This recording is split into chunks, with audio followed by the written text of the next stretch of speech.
mission so true. Big Grizz is here for you, babe.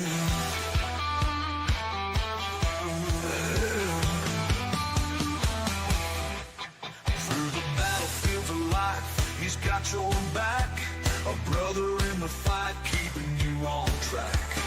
Charity and healing, one step at a time. Big Grizz is here for you.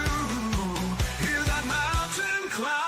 It's the Big Grizz Show, where the strong find grace, lifting up the ones who fought the hardest race.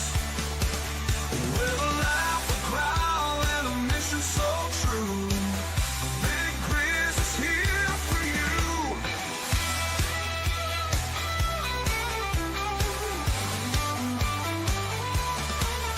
Through the battlefields of life, he's got your back. A brother in the fight, keeping you on track.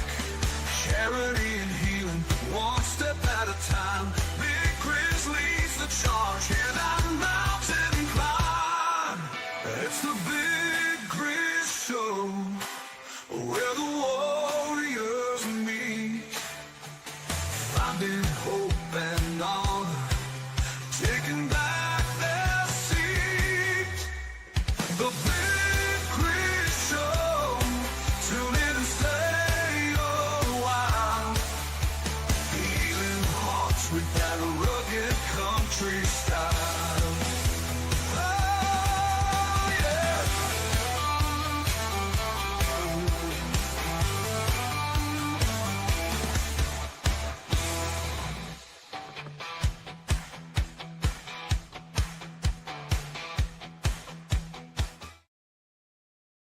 Hey everybody, welcome back to the Big Grizz Show. Big news on this front is I am now a part of Voice of the People USA.radio, and today we have conservative Ant and Josh Pruitt, who was a J6er that just got pardoned. Close friends of mine. I met Josh. I got introduced to him on Facebook or TikTok when he came out. Me and Ant have talked back and forth on TikTok for a while now. I want you guys to enjoy this show. We are going to share Josh's story pretty much basically from the time he woke up on January 6th to where he went and the steps that it took that he had to go through. Ant is co-hosting with me on this one because he wanted to, obviously he's got questions and stuff for Josh too. So, Ant, I mean, you're not somebody that really needs to explain who you are with your voice, but if you can you explain a little bit to the people that don't know who you are? Yeah, so I'm a political commentator. I kind of dip my hands in a lot of different, buckets, if you will. I do a lot of political comedy as well as raising awareness to different things and organizations and humanitarian efforts that happen throughout our lives. J6 was something that I actually was supposed to do an event with Rudy Giuliani and Vivek Ramaswamy not too long ago. Got canceled because it was right before elections. And so, look, it's something that I really feel strongly about. And I cried for all of our J6 prisoners throughout this entire process because I really don't think that they did anything wrong. So that is why I'm here. I love Josh. Josh goes way back. We go way back before he was, unlawfully locked up. And so I do have questions, and I just want everybody to hear the story and go from there. Yeah. Josh, can you explain a little bit about who you are without getting into what happened on January 6th? Yeah. So I'm actually a native from the Washington, D.C. area. I was just a typical conservative. I was part of the Proud Boys. Now, typical conservative in D.C., that's kind of hard to say because there's barely none there. I just got out of prison after being in the second most violent federal prison in the country for 3 years. When the pardon went through, I was out that night. All right. So, Josh, so you said you used to be part of the Proud Boys. Are you currently part of the Proud Boys? I mean, I never officially like got out of them, but the communication went away, and I haven't put any effort into contacting them. They haven't put any effort into contacting me. And I mean, I'm kind of okay with that either way. If they reach out to me, I'm all about it. But I'm also going to be a little bit more calculated in anything I do. Yeah. So just so that the people that are listening know, the man who is I don't know if they call him a president or the leader or the main guy, he was just let out as well just recently. Yep. So he's out too. So people should know that. So that's why I ask, because that organization has a lot of heat itself, and people should know that legally he was let out just recently. So thanks for answering that.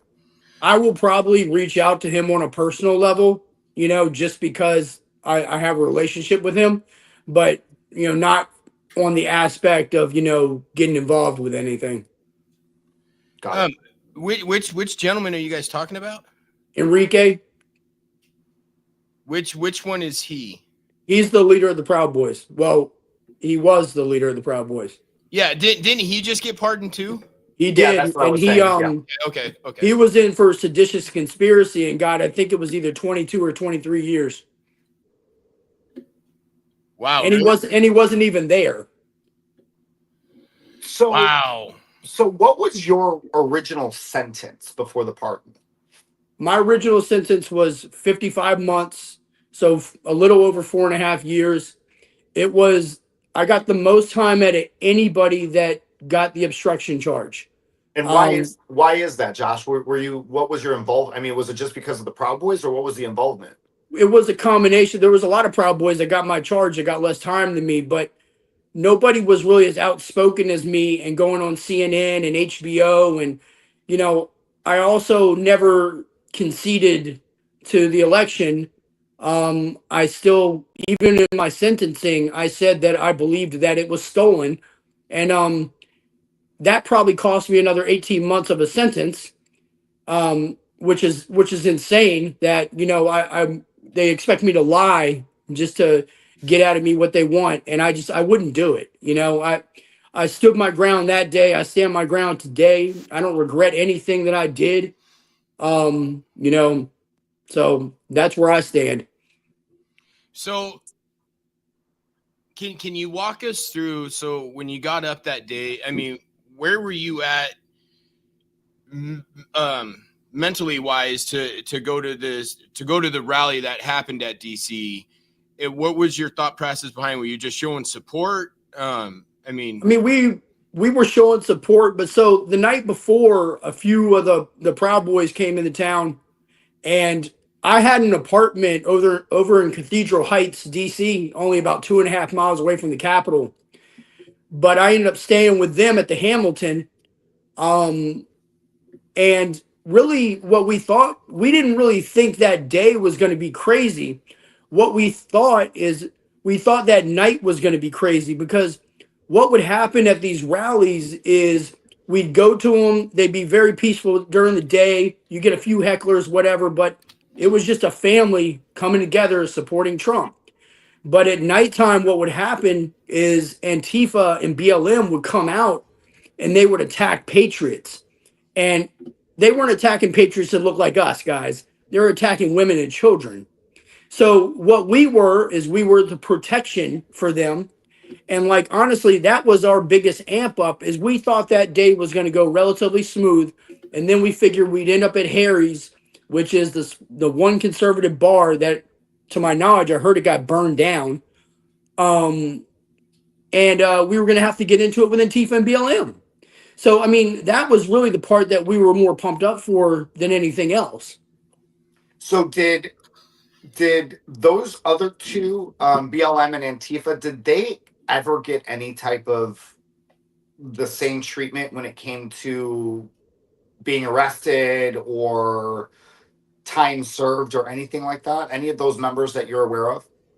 Not that I'm aware of. And, to go on that note, like, a lot of the reason why we didn't see anything wrong with what was going on that day and we didn't think that we were going to get in any kind of trouble, is we just watched our country being burned down by BLM and Antifa for a freaking year, and nobody got charged. And the ones that did, Democrats bailed them out. So why in the world would we think that our relatively, for the most part, peaceful, real protest was going to get us in the kind of shit that it did? Yeah, I agree. I mean, so you were really looking to go at it with Antifa? Was that your thought process in the start of everything, or? I mean, I was thinking that we were going to have to. I mean, I never looked forward to those altercations, but I mean, unfortunately, they were happening at these rallies. Really? Well, they were happening after the rallies at night when everybody was hanging out and trying to enjoy themselves. Oh, okay. I see what you're. Okay, but still, it just pisses me off. I mean, I ain't gonna lie. And for some reason, I'm sorry for everybody that's on TikTok. I cannot get the sound to work, and I don't know what's going on. That's what I've been. That's why I've been looking back and forth. I can't figure it out. That's okay.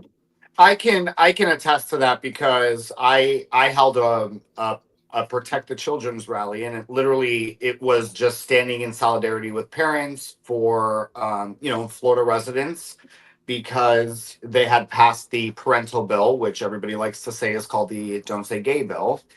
And it is a public event. Anybody is allowed to come to it. So Proud Boys came. I know that people like to label them as racist and homophobic and all the things. They have always been sweethearts to me. I mean, I know they probably don't like to be called sweethearts because they're like rough and tough.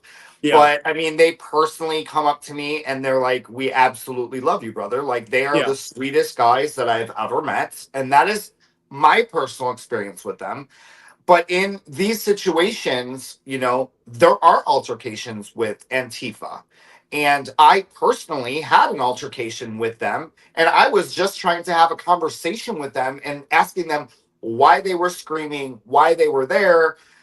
And the ones that had my back were Proud Boys. I mean, we didn't invite Proud Boys there. They just showed up. And that's okay. They're allowed. I mean, anybody's allowed to show up. If Antifa can show up, Proud Boys can show up.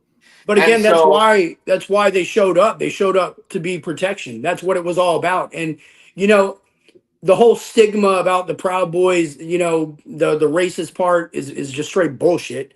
And then the against like gay people and all. I mean, bro, like, I'm really close with you, and I mean, it's just bullshit. Well, no, yeah. I mean, I know a few that are questionably bisexual, anyways. But that's there you go. Neither here. Yeah, well, that's neither here nor there. I mean, they try to put these labels on everybody, anyways. We all know that they put the label. They've blanketed the entire conservative and Republican movement as all of these words, right? All the phobics, all the things, the white supremacists, and they can't handle. Their minds absolutely explode when you have black conservatives, when you have gay conservatives, when you have all the different types of diversity that happens within the movement. So, when I hear these bang words, racist, homophobic, sexist, all the things, I think that we're in a point now, and even more so, Josh, now that you've been gone, you've probably come out and you're like, holy shit, like, we've made huge strides, because we really have zero fucks left to give. And now that we have Donald Trump in office, where now he's backing Americans that feel the same way. You can call me any name you want in the book, and I really don't give a fuck. Like, I am not listening. I don't care. I mean, like, for me, like, prison was rough, okay? And the spot that I was at broke a lot of people. Prison did not break me. Prison pissed me the fuck off, is what it did to me, And I'm going to be more outspoken than I ever was before, because I can be. So, I mean, shutting me up, they're going to have a hard time. They're going to have a hard time shutting all of us up. I took it really personal when Patriot Fishing reached out to me and said, "Hey, you need to get a hold of this person." I honestly I didn't know you from anything. And then I reached out to you to be able to get your guys' side of everything that happened that day, because I mean, let's be real. Ant knows we were fed bullshit for 4 years, and we were only fed one-sided stuff that they tried to make you guys look like criminals. I mean, Yeah. we knew better. I know I knew better. I'm pretty sure Ant knew better that you guys weren't like that. But the thing that gets me is why did they treat you guys like shit when for what 8 months in 2020 we had cities being taken over by Antifa? They were burning cities down, and nothing happened to these people. Nothing that I know of. And I'm in Washington. They had Chaz and Chop up here. They would arrest somebody for like 6 hours and then let them out. Yeah, for optics. I mean, that is literally, Grizz. That's happening. So that's going to happen again. So just to kind of prepare everybody mentally, that's currently happening right now. The American people are protesting the wrong people. They're protesting Elon Musk, who we all know that I'm actually going to be talking about this in the next segment on Real America's Voice. We all know what he's been uncovering with Doge, right? All of the money. I love it. Yes. I mean, they're fucking money laundering basically, and then they're getting mad about it. Why the hell does Iraq need $20 million for a damn Sesame Street thing when I know for a fact they don't have fucking TVs over there? Because that's not where it's really going. That's not where it's going. Really going. It's to fund that, that special counsel, that special J6 counsel who now Donald Trump has been looking into. I feel that it was a huge part of it. I mean, you look at political, they got over 600, I think it was like 600 something million dollars to put out false articles and propaganda. And a lot of those articles was towards J6ers. I have personal friends that were not even at J6 who have been targeted and arrested just because they publicly said that they don't care or support it, or journalists that were literally covering J6 that day were put in jail. Yeah. Journalists. And it was only because they were journalists on the right. They weren't journalists on the left. So we're going to find out so much more. Josh, do you feel some type of validation now, though? I mean, I always felt validated, but I mean,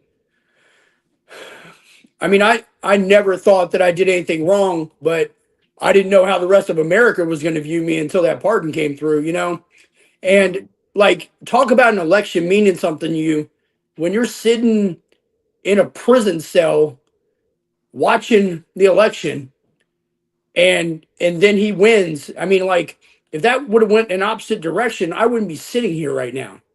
So we were calling for your pardons weeks before he got elected, by the way. Yeah. We said, you better, I mean, Grizz, I don't know if you saw, I was making videos. I was like, you better fucking let them out. You better pardon them. Yeah. I mean, he did his thing because, like, I was listening to it on Mark Levin at like 7:30, and that's around when he signed it.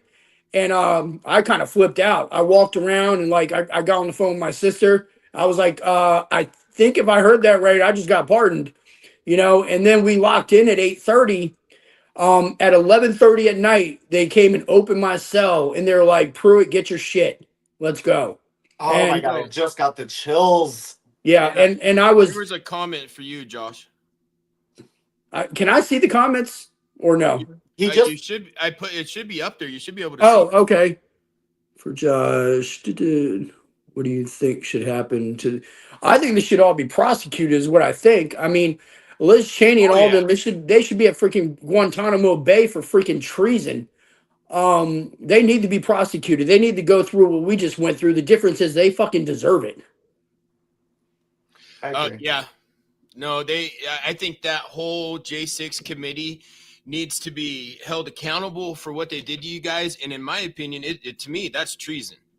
Yeah. Because you're picking Americans that were standing up for what they believed in, even though we knew we had lost. Well, let me rephrase that. Even though we knew somebody got certified, I'm not going to say we lost. Even though we knew that he got certified, you guys were still there in support for a gentleman that you guys believed in. You should not have ever been in trouble for that. Plus, the Capitol building, I don't know what these people are thinking. We own the damn building. It is for the American people. Anybody can walk into that building. Hey, can you guys can hear me okay, right? I'm getting text messages from people saying they can't hear me. I don't know if they're watching it on TikTok or what. I hear Probably you fine. TikTok. I shut TikTok down because I'm not live on TikTok with you guys anymore because I cannot figure the audio out. I don't know what's going on with it. I've been on just live on myself when TikTok and it works just fine. There's some sort of playback somewhere that I gotta to be able to pick up the mics. If And somebody put in the comments if you can hear me. I hear you fine. Oh, the comments, the people in the comments on the YouTube and all that can hear us. It's just TikTok, and because I was live, it's just the mic wasn't picking up. I don't know. It was picking up my voice, just not neither one of your guys. All right, yeah. So go to the other websites and watch it.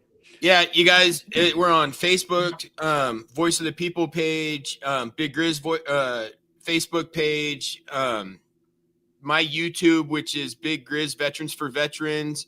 We're on Voice of the People X, Voice of the People Rumble. I think that's all of them. I'm looking at the destinations, trying to say what they are, and I think I covered them all.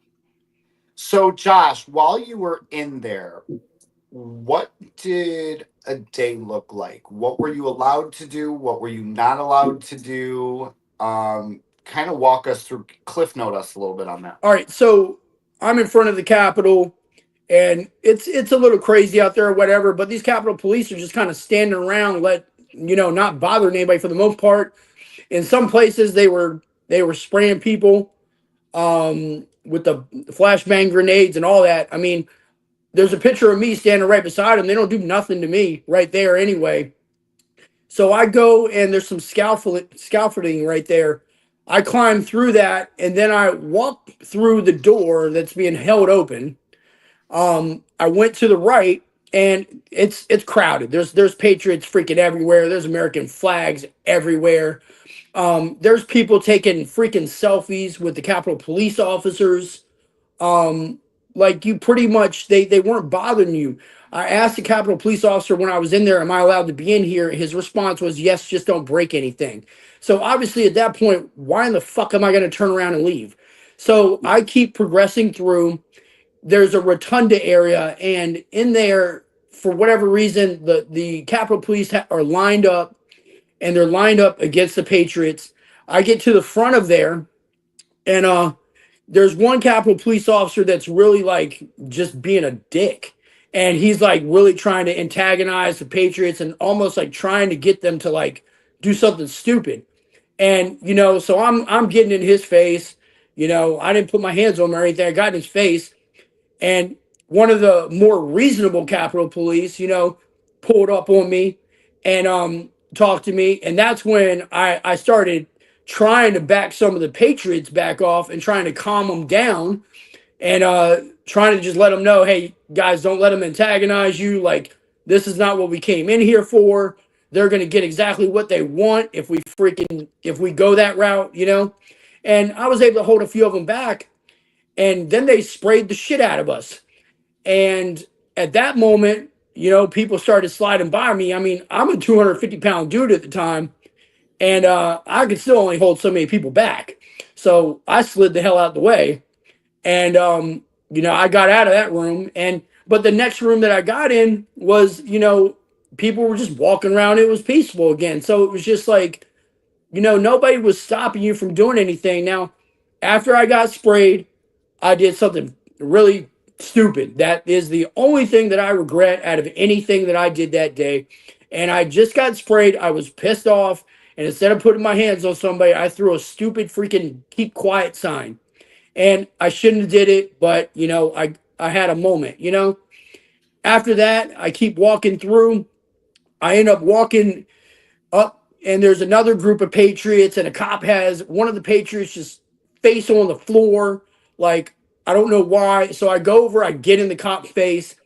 Again, I don't touch the cop. I get in an argument with the cop, but apparently my argument with the cop worked because he let the dude up and let him walk away, And again, I mean, they probably didn't want to physically get into it with me either because I was a pretty big dude. But I didn't want to physically get into it with them either because I'm back to blue, and that's not what I'm about.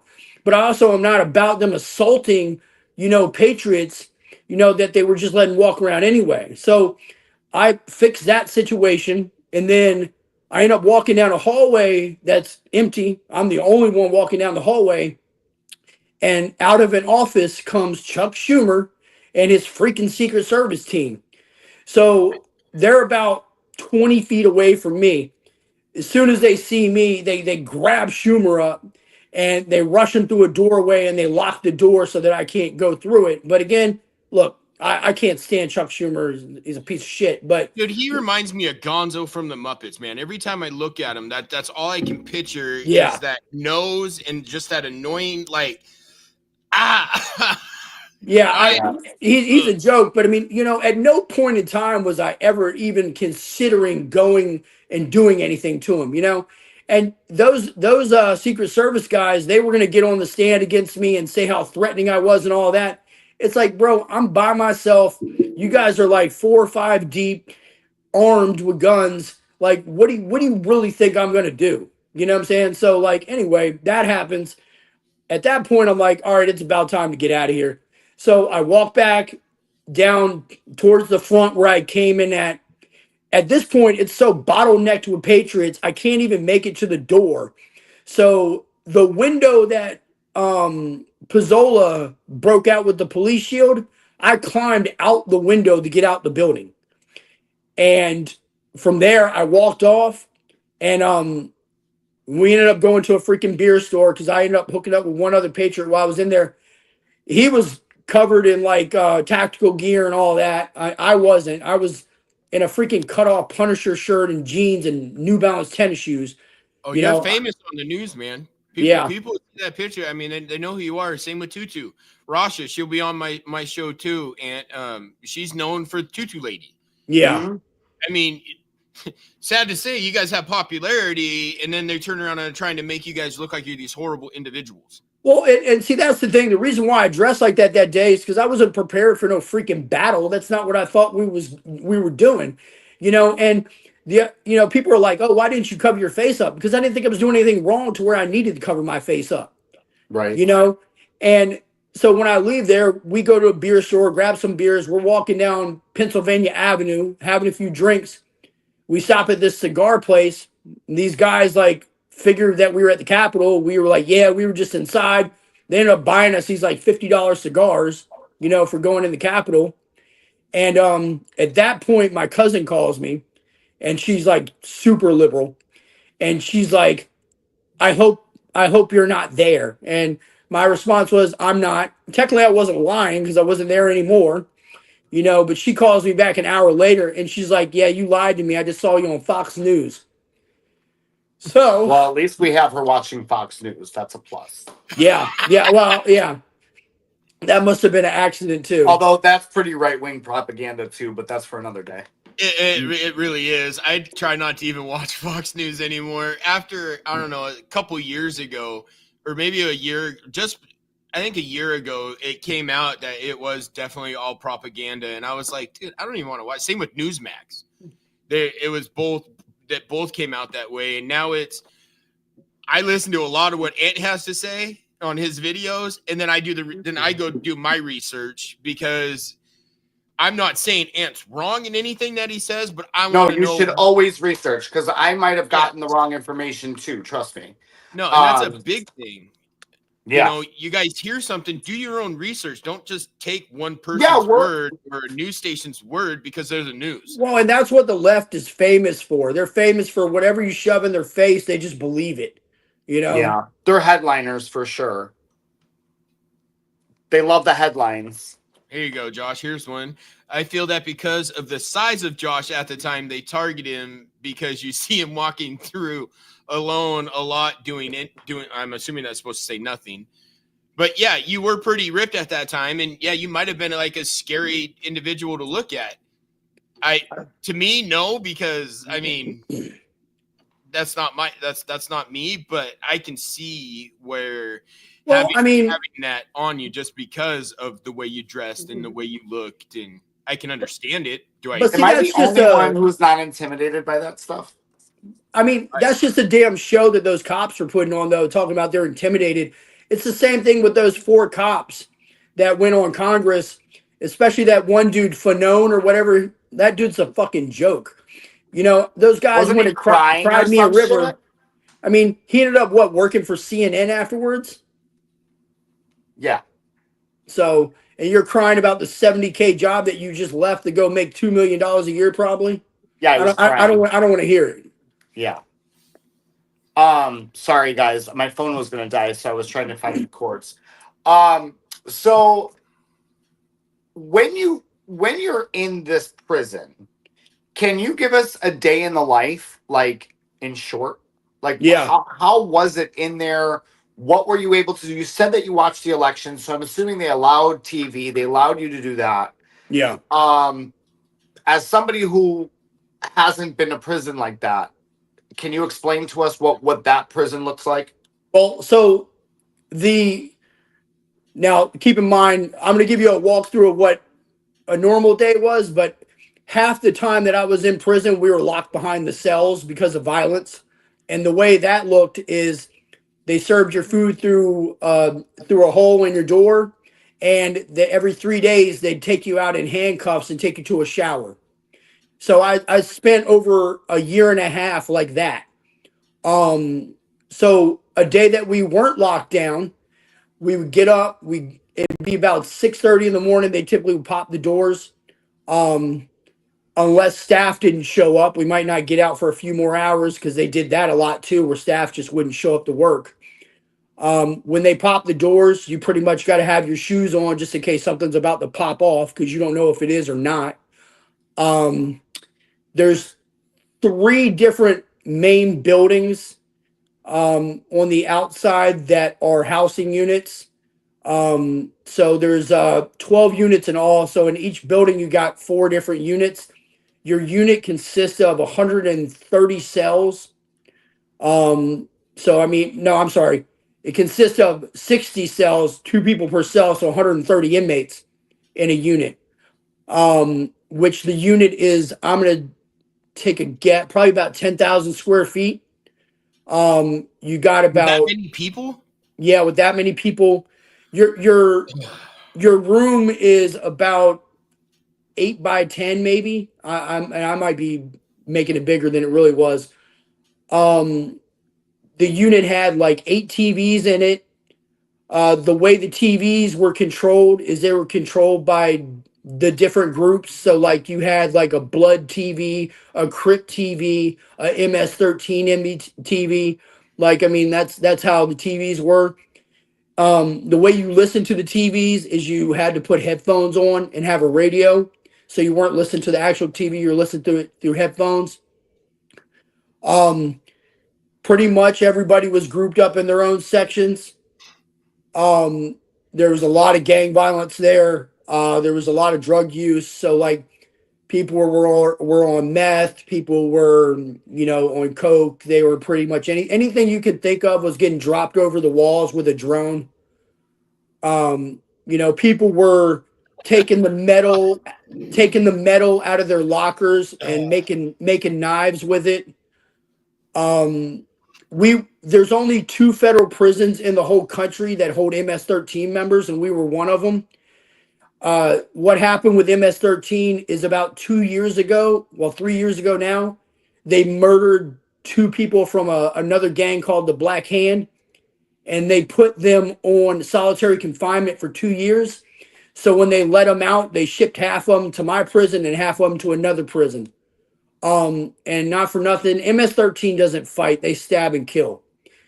While I was there, on one New Year's Eve of 2023, somebody got stabbed to death in the unit, and they got stabbed in the computer room, and then they went and dropped him in their room, and they ended up choking on their blood and bleeding out. There was people got stabbed on a daily basis. I remember seeing, I worked in the kitchen. I remember seeing people like running across the yard and just stabbing somebody. And it became like the normal, like you didn't even really think about it. Like when you saw it, it was just like, oh, somebody got stabbed. I wonder if we're going to be locked down, because if it was 2 separate gangs, you would typically get locked down for like weeks. if it was the same gang and it was just an in-house hit, then you wouldn't get locked down. So all you're sitting around talking about when somebody gets stabbed is like, oh, I hope it was in the same gang. But yeah, the normalcy that we made that. So there was a rec yard, that had it had like a track area and things like that. But I mean, that's where a lot of crap popped off at. So like, if you were looking to get into shit, that's where you go. I wouldn't go out to the rec yard, but so much I'd stay in the unit for the most part. I did work in the kitchen, so I would be in the kitchen for like 10 hours a day sometimes. The only advantage of that was it allowed me to sometimes eat a little bit more food, which is why I got the job there, because it's not because of the pay. They give you like $30 a month to work freaking 50 hours a week. So it's freaking slave labor. When you were there, were you treated differently because of the reason you were there? I was pretty left alone by the guards for the most part. I was in West Virginia, and as violent as the prison was, to be honest, most of the guards were freaking fans. So like I kind of got a little bit of that treatment.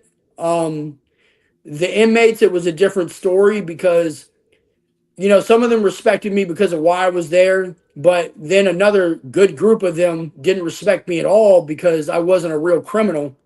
And, most of the guys at my prison were there for, they got caught with 300 kilos of coke or they shot somebody or, they killed somebody or, something along those lines. At my prison, like there's certain prisons that like they let chomos and like that walk the yard. My prison wasn't one of those. If you came on the yard and you were a chomo, they probably would murder you. If you came on the yard and you had a 5K, which is basically you snitched on somebody to get less time, they'll stab you and send you on your way. So, I mean, there was just a lot of violence. I mean, every day there was violence. It's just what you had to get used to it and just kind of fall in line with it. There was always the chance too, because the way the groups worked, they could try to choose you and send you on a dummy mission. So a dummy mission is basically them coming to you and being like, it's your time to do something. You got to go stab this person. I never had that happen to me, but I told them guys off the bat, I said, it's not fucking happening. If you guys want to get into it with me over it, then it is what it is. My second cellie at Beckley was a guy that spoke no English that was an enforcer for the Mexican mafia. So you can take a wild guess once he figured out who I was, how he felt about me. So, I had to sleep and like really pay attention to what was going on. Eventually he swung on me one night and we had to get into it. And, after that, I ended up getting a different cellie. But I mean, like, that's the shit I had to deal with, I mean, it was definitely dangerous in there for me, as opposed to like, I know the guys in DC, I feel for them because they had to deal with those BS guards over there that were just assholes. But I'll tell you what, I would have traded anything to deal with some asshole guards and be around a bunch of other J6ers because, I mean, I was alone, and I, like, if something would have happened, I wouldn't have really been able to do too much about it. Wow. Well, I know I can speak on everybody that's watching and that's on your guys' side. We are thankful that you guys made it out and you're here to share your story, like big time. This is like that comment. It's heartbreaking to hear that this is happening for somebody that didn't have a criminal record or a criminal past and was just sticking up for what they believed in, which the government tells you stick up and fight for what you believe in. And then you guys get screwed over like this. Well, we thought we were well within the law. We thought we were going against a tyrannical government. So we were. And they wanted to make it made it a lot worse. But, we got a wonderful man in office right now that is giving you guys the opportunity. Well, obviously giving you guys the opportunity to be out. And, we're taking it on our side to get your guys' stories out. I mean, where I'm at with what's going on for, I don't know how long and how many people I'm going to have on here. So you guys know every week from now until whenever, I'm going to have another January 6th person on to share their side of the story. and that's one thing, and I know you guys can, and I know Ant will agree, you have two sides of a story. You have what you're told and what another person sees, and then you come up with, everybody can come up with their own conclusion in the middle. But nobody's ever going to speak the truth. I'm not saying you're not, but the news, that was never the truth. So we need to get your guys' story out. And now people that are listening to this, I honestly don't know how many people are listening to us right now, but they can take the fake bullshit media that came out and made you guys all look like you're horrible, and they only showed the stairs where everybody was trying to break through the windows and all that. That's all they showed.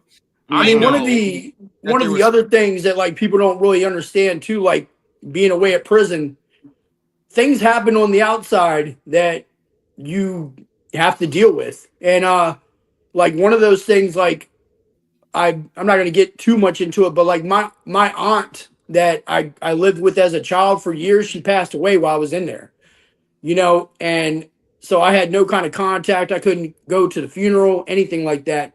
A lot of that, I signed a book deal about a week ago that's going to come out in about 60 days. I get a lot more into my childhood and my whole life too. But like that, I had another friend pass away. But probably the worst thing that happened, well, not probably, definitely the worst thing that happened to me was my liberal kid's mom just cut me off from talking to my kids. And so I go to prison and my kids are 8 and 10 years old. Now they're about to turn 12 and 14, and I haven't talked to them in 3 years. And she didn't even tell them where I was. So my kids literally think I abandoned them.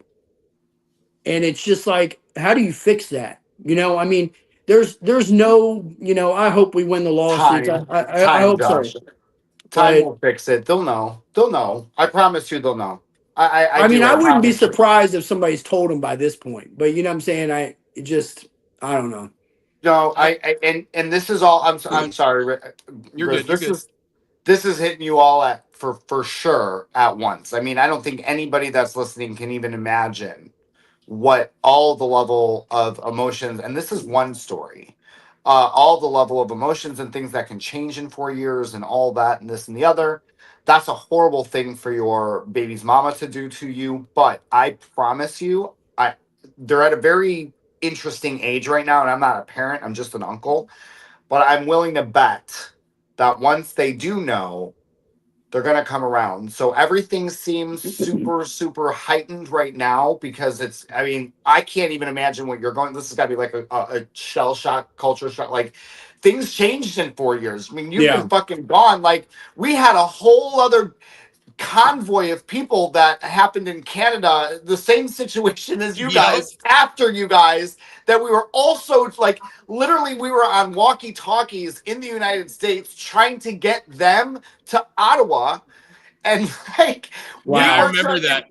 Yeah, it was like the American Patriots and the Canadian Patriots, which shout out to the Canadian convoy because y'all did the same thing and y'all stood your fucking ground and tried, but they did the same shit to them. So you coming out and hearing all this and then your family and your life story and all the things that happen in your personal life, I can't fucking imagine. I've always told you I'm always here for you. If you I know you are, and I appreciate that. And that's why as soon as I got out, you're one of the first people I reached out to. You did. I was like, holy shit. Yeah. I'll tell you what, the best thing that I did for me while I was in prison, and for some people it probably is the opposite, is I did not involve myself in any relationships with any women because I think it would have drove me freaking crazy.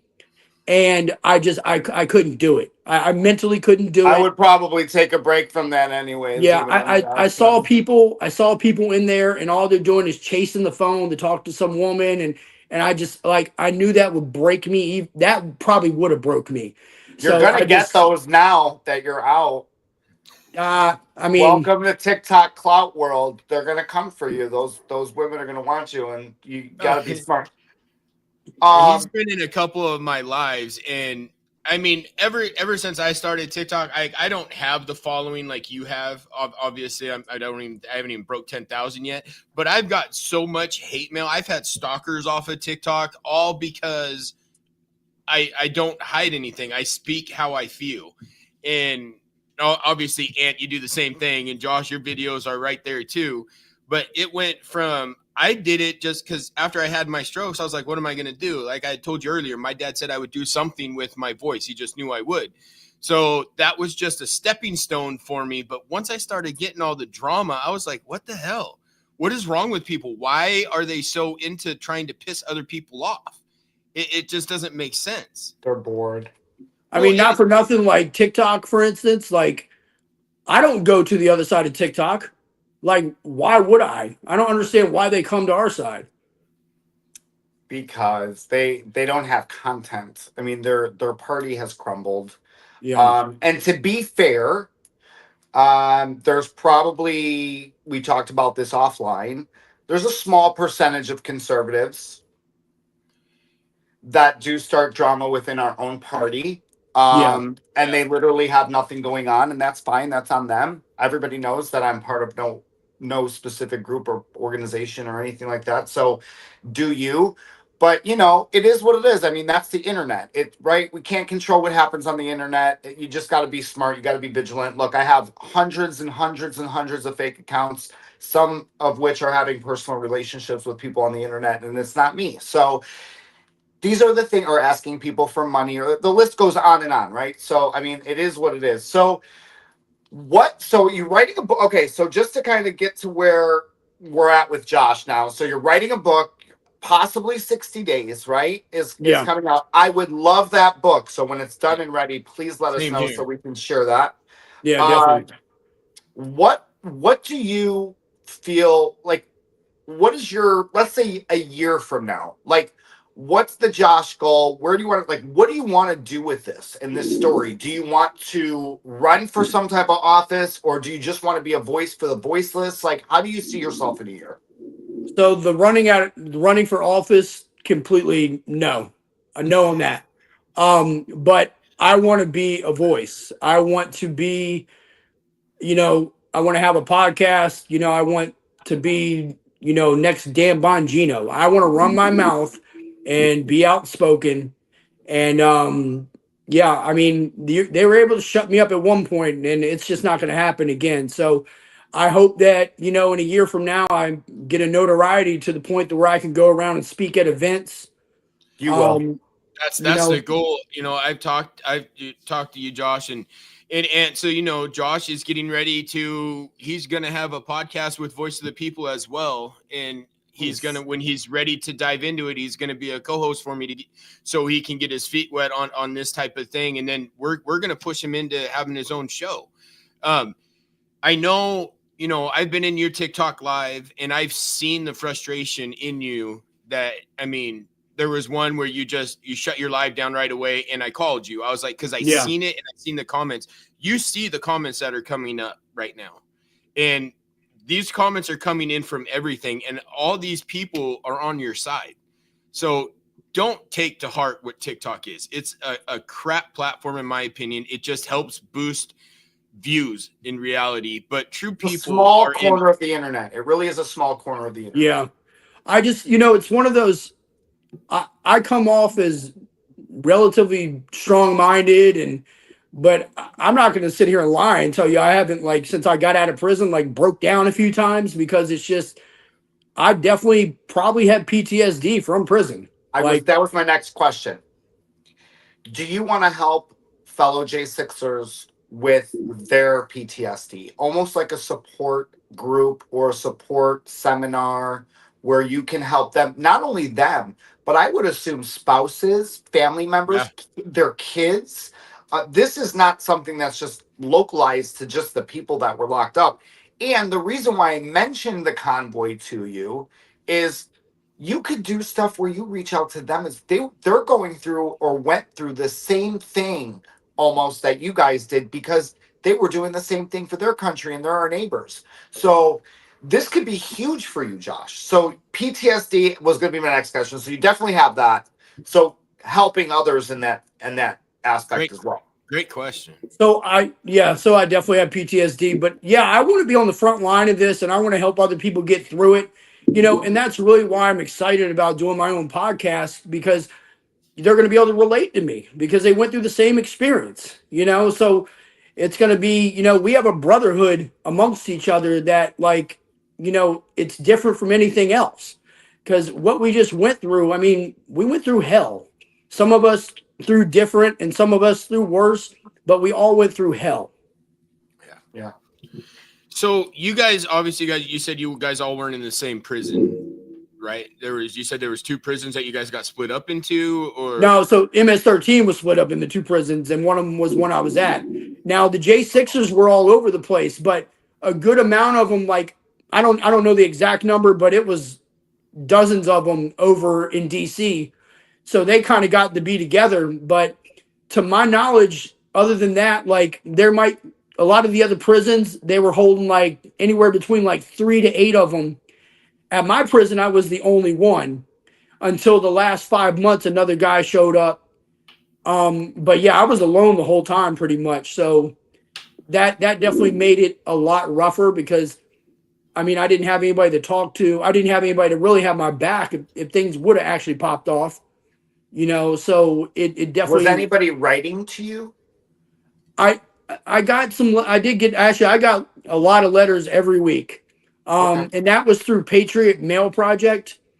So yeah, I was getting a lot of mail. Didn't even know about that. So I mean, I've heard of that. That was a great thing that they put together. So I had a lot of people check on me, make sure I was doing okay. There was different newsletters and stuff that were coming in for us and stuff. They had a setup where they put like $100 on your commissary every month so that you were able to get some food out the commissary. So they definitely they did a lot for us. They definitely were supportive. And not for nothing, I mean, a lot of that helped me get through. Do you think some people might have been scared to write you guys because they might have been doxxed? I definitely think that. They might not even just being doxxed. I think some people were scared that they might get charged because there were obviously people that, were there that hadn't got charged yet. So what was your actual charge? Because I know, because you told me, and it is the biggest bullshit charge I think anybody could have, even for the videos that we've seen of you. Yeah, I mean, like one of the charges they charged me with, which was I guess the worst one, it was violent acts inside of a federal building. So I guess that meant I walked too fast or something. Like I aggressively walked through the Capitol. But they dropped that one pretty quick because they knew that wasn't going to stick. But yeah, so I took the obstruction charge. They were threatening me with decades in prison if I didn't take the plea deal. And obviously, as you know, if I would have went to a jury trial, it would have been a jury trial amongst their peers and not mine. Yeah. So it wasn't going to work out for me, and I was just going to get hammered. And I wasn't willing to take the chance on, I hope I get pardoned in 3 years. I wasn't willing to take that chance. So I had to make sure I wasn't going to get 15 years. Jesus Christ. One thing I know probably Dan has talked to you, and you can tell me if you've heard of these, is Legal Shield. It's I don't know a lot about it, but I'm about to get the monthly pay. I'm gonna dive in on the 1st of March.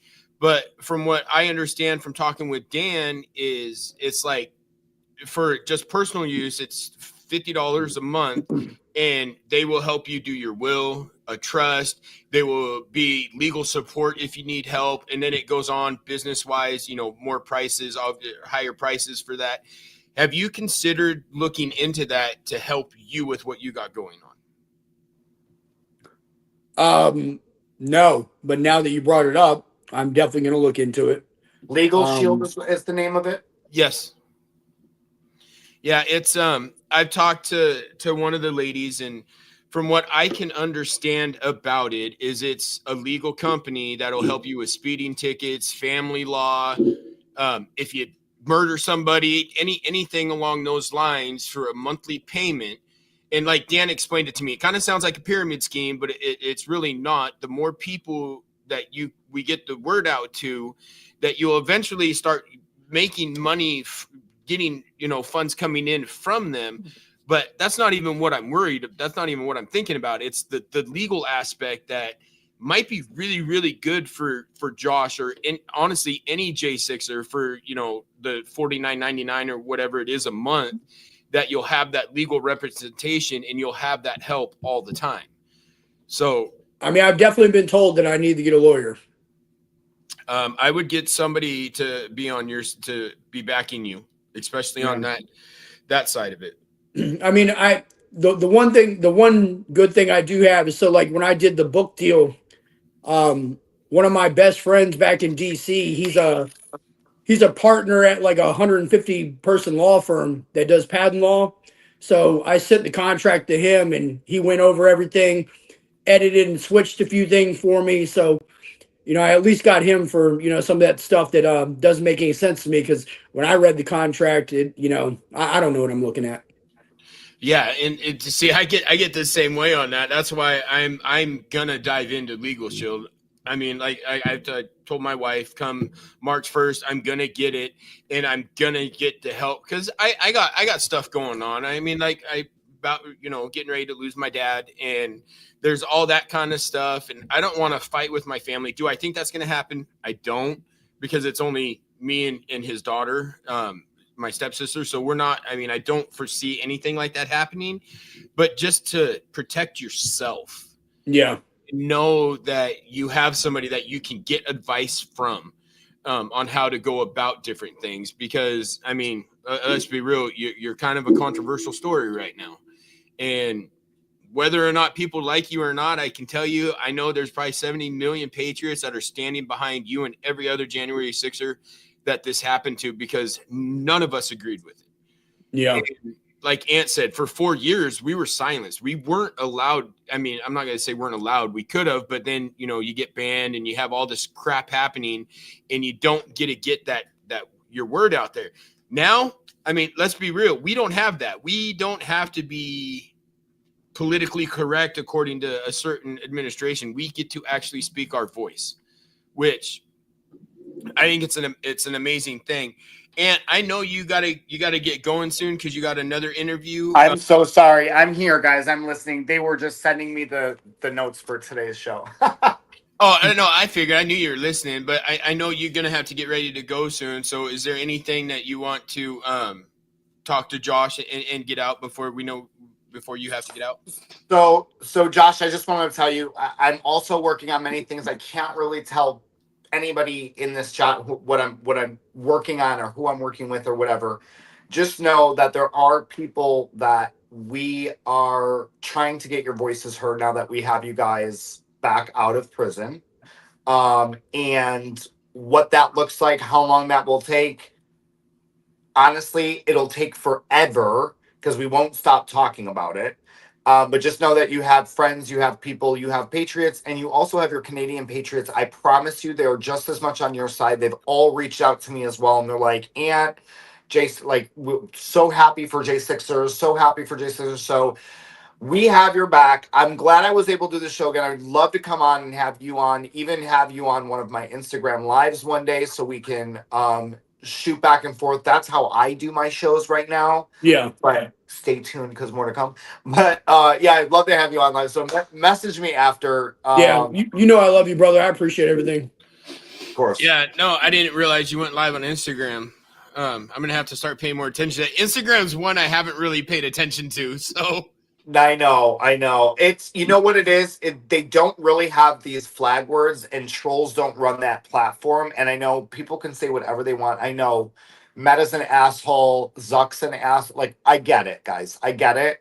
But the more platforms we can utilize, the better. So I've been able to utilize Instagram as well. And there's a lot of stuff that they let us slide with on there that they don't on TikTok, because they actually have moderators and not trolls. So, but yeah, wherever we can do it, we'll do it. I want one of your hats, your Patriot hats. I need Yeah, to know. so do I. I got you guys. I got you. Put us in a message after the show. We'll take care of Okay. it. I'll put. So you're okay me putting it with Josh too? I'm assuming Of you guys course. might swap numbers. Okay, perfect. Of course. Yeah, no, because I definitely want probably a black one. The black and gold one. Gotcha. So before you take off, oh shit, where'd it go? I got something for you, Josh. So I went to a bar one night. Yeah. and I had my black and gold Patriot hat on. It is my hat. I'm wearing it. Love, yeah, what has nothing to do with Proud Boys whatsoever, right? But Yeah. I match when I go out. So black and gold Patriot hat on, had a black and gold shirt with a black and gold cross on. I had my Air Jordans that are black, white, and gold. I walk into a bar. These two guys come up. They were Proud Boys because they were decked out in PB. And the guy comes up to me and he goes, "Damn, you look better in these colors than I do." And I was like, oh my God. So I he gave me a big hug. His friend knew who I was. He didn't, but they were such sweet guys. Black and gold's my color. What team is that? What football this team? ain't Steelers. No, this is Aaron Lewis. My wife got me Aaron Lewis tickets for Christmas. And if you have a chance, both of you, if you can go to an Aaron Lewis concert, you need to go. It's flipping amazing. His intro, Aunt Josh, no shit. He was the only one that came out and sang. Nobody opened for him, but his intro was the national anthem, and then it was split in sections with Trump saying the Pledge of Allegiance. It was amazing. I mean, it gave me goosebumps. Follow him. Yeah, I follow him. Josh, the invite, if you ever need to get away, because I'm sure you need some breaks, Ant's Resort is open for you. You come on down, sit by the pool, and get yourself off of social media for 5 minutes. I will definitely take you up on that because I need to be around some like-minded people. Your door's open for you, buddy. Yeah, you're always welcome to come out here to Washington too. I mean, I'm in probably the most liberal state, and I can't stand it at all. Oh, dude, they're trying to they're trying to pass a bill right now because we got a new governor that schools have 48 hours to tell a parent if their child's been sexually abused in school. What? Dead serious. It's up. It's a House bill. It's up to be voted on. It is complete and utter horse crap. Like, I'm sorry. If my kid gets abused at school, you better tell me right away because I know when my kid gets home, they're going to tell me, and I'm going to lose my mind, and I might end up in jail because of that teacher. 100%. 100%. That's insane. Send me that bill when you have it. I will. I think it's HB 1135. I'll have to find the actual bill. But we're Washington. It's all over TikTok. I mean, we're trying to get it to stop, and it's such a Democratic ran state that I would say 90% of our state's red, but because of 4 cities, we can't get a conservative governor in because of 4 cities. Wow.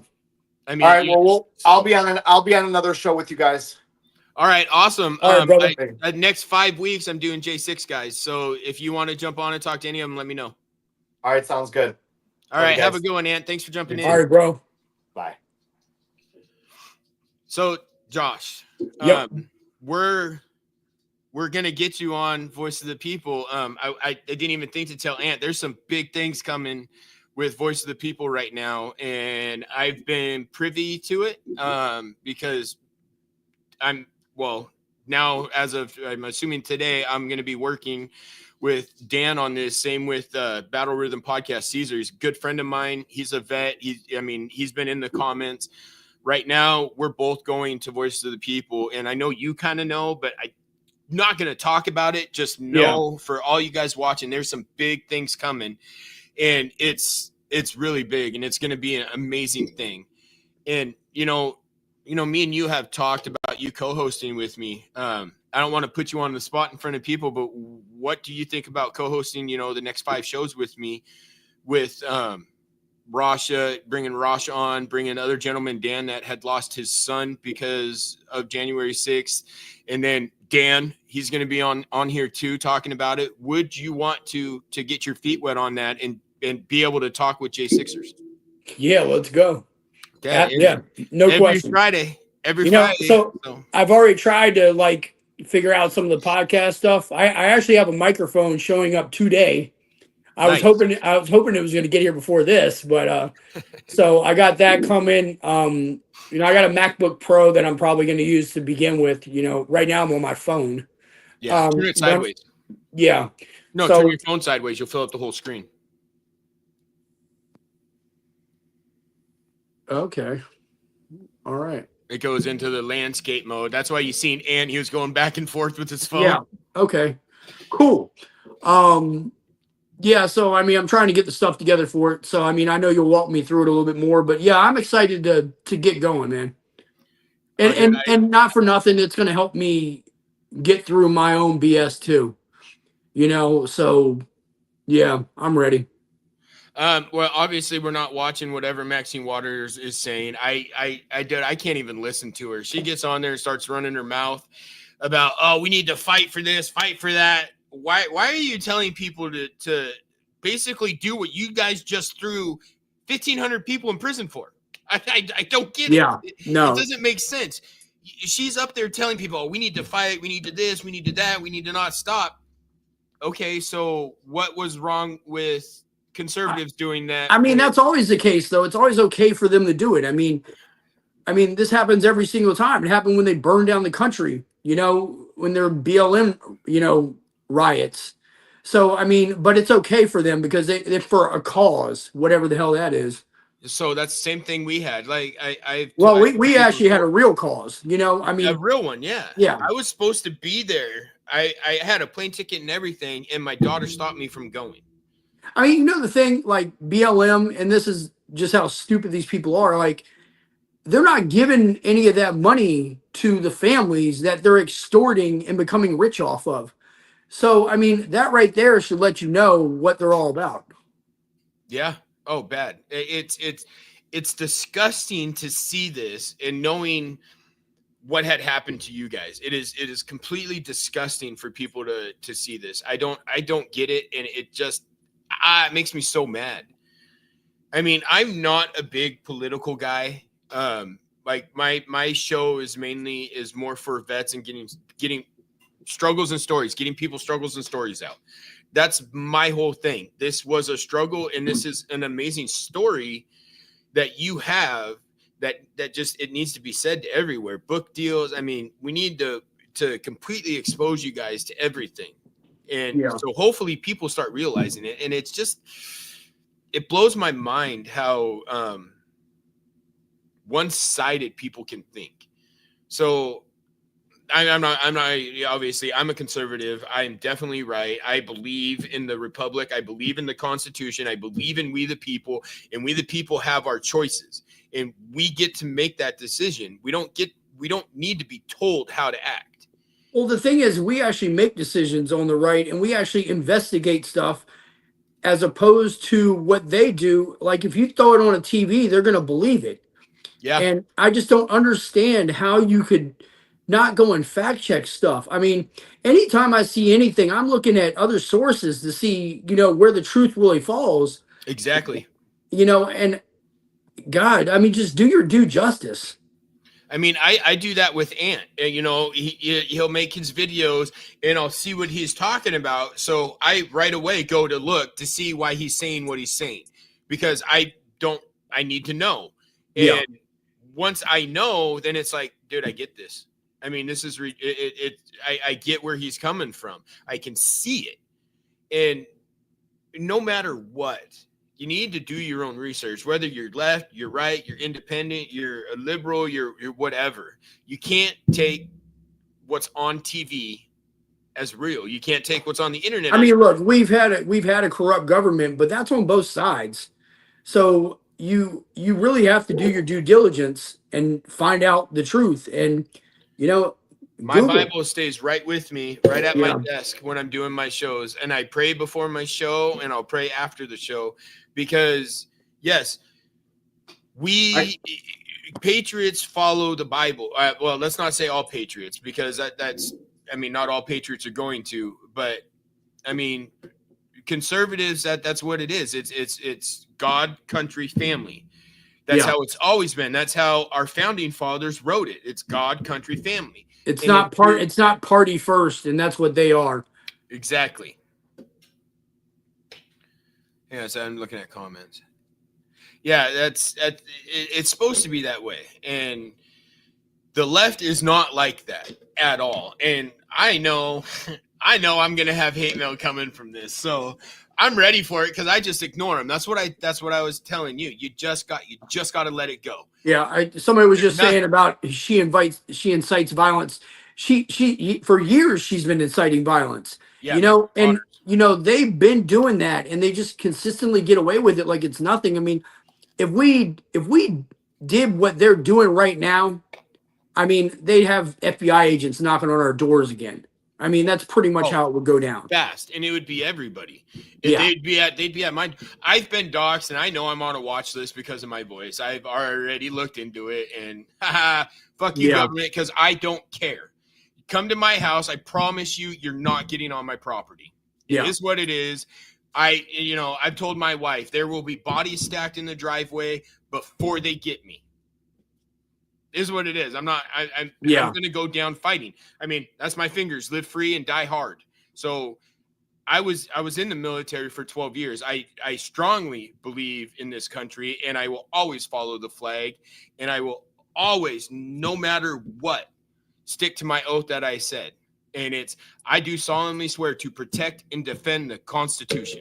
This is the first lines in it. The first line that you say when you sign. That's the one mistake that I always made that I regret throughout my life is when I just turned 18, I went and was gonna go into the Marines. Me and my buddy went, and he ended up moving forward with it. I had some crap going on that I had to take care of first, and by the time that it was taken care of 6 months later, I just was out running around and had a different mindset. But I mean, I wish I would have did it, but.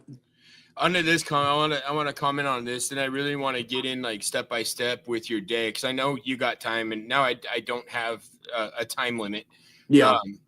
But this lady, I saw that Elon hang on a sec. Why did this do this?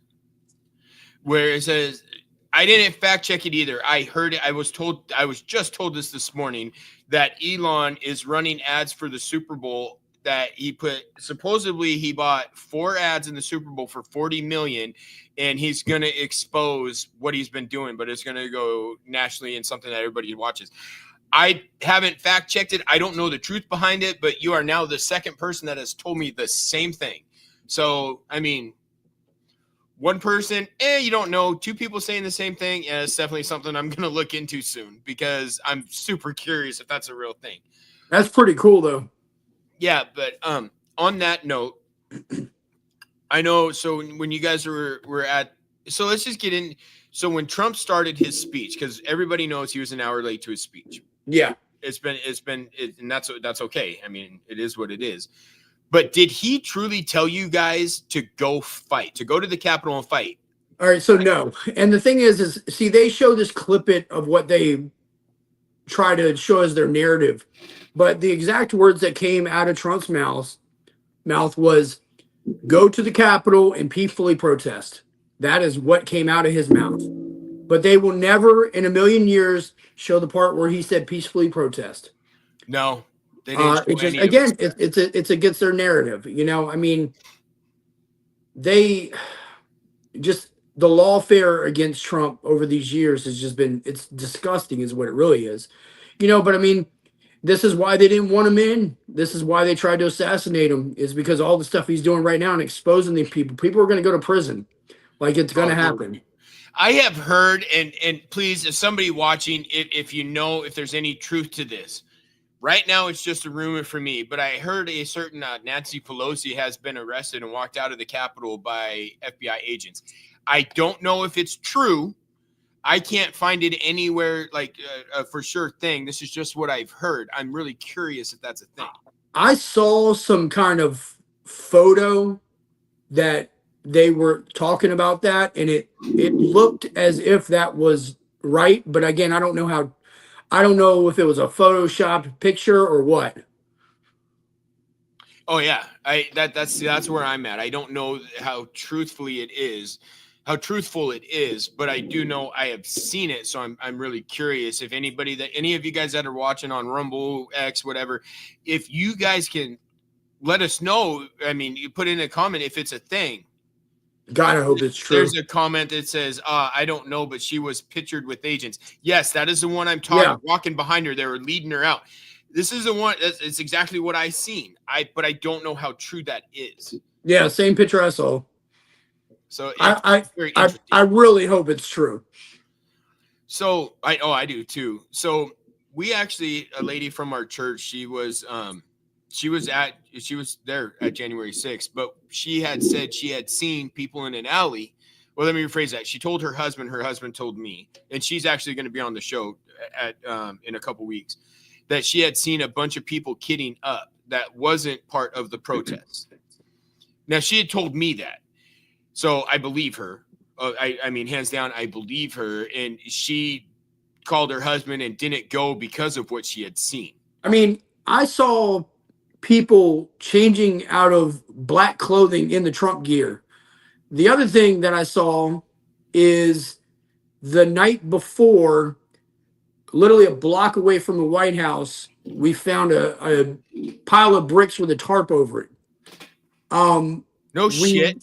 Yeah. So, and so, I mean, you know how that was there. And the craziest thing is we started reporting it, and then next thing you know, they ended up being taken away because they obviously knew that the guy caught putting it there. So have you ever noticed how at a lot of these rallies at nighttime when the violence pops out, all of a sudden they got bricks out of nowhere? So when the whole Chaz Chop bullshit happened in Seattle, I personally witnessed trucks pulling in, unloading pallets of bricks in specific areas, and within 4 hours of those specific places, windows were broke and all sorts of stuff going on. So why aren't these people getting brought up on it? Because it's government financed terrorism. That's what it is. It's a joke that it makes me sick that these people can do this. I mean, just like there's protests going on right now as we speak in Los Angeles. They're doing it again in Seattle here with me. And it's like, where are you guys going with this? Do you not see everything is starting to get better just because you don't agree with it? We didn't agree with 4 fucking years, but we had to deal with it. They don't, I mean, even these Democratic leaders, if you want to call them that, they don't even understand that a mandate just happened. They do not get it. And it's just like, fall in line. This is what it is. The mandate happened. Everything that's happening right now is stuff he campaigned on. He's not doing anything that he wasn't talking about doing. So there's no surprise in everything that's going on. Hey, thanks, human. See, that miniature human, that helps a lot because, I mean, again, this is fake media putting stuff out there to get people riled up. And knowing the truth and having the truth is not what the news does. They're not going to do it for us. We got to figure this out for ourselves. She's probably jumped up her security team now, not because she really needs it, but she wants to just put on that BS, that she's in danger, because of Trump and everything else. But it's all facade is all it is. It's just like that cop, Ferrone, whatever his name was. It's all a bullshit facade.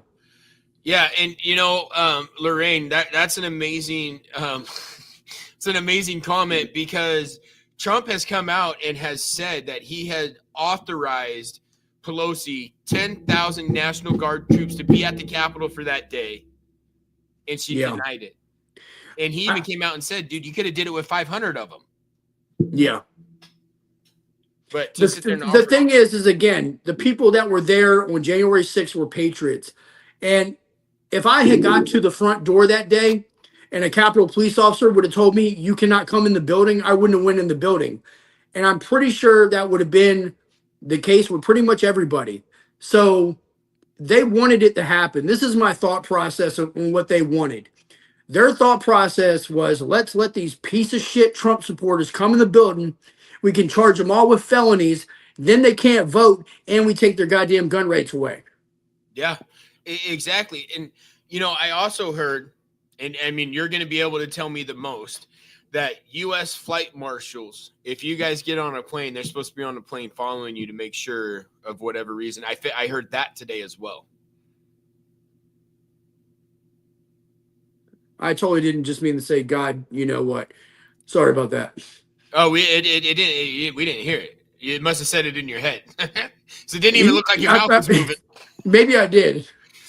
But it is. I did. I was called today and was told that U.S. flight marshals were told to follow you guys any January 6th or on a plane, that they're supposed to be on the plane as well. I mean, I know I was on a no-flight list. Oh, really? Yeah. Oh, Yeah, they put me on a no-flight list. So you can't fly right now? I mean, not that I'm going to get in a plane anyway. There's too many plane crashes happening. Yeah, I don't think I'm in a rush to get in a plane either. I like cars. Right?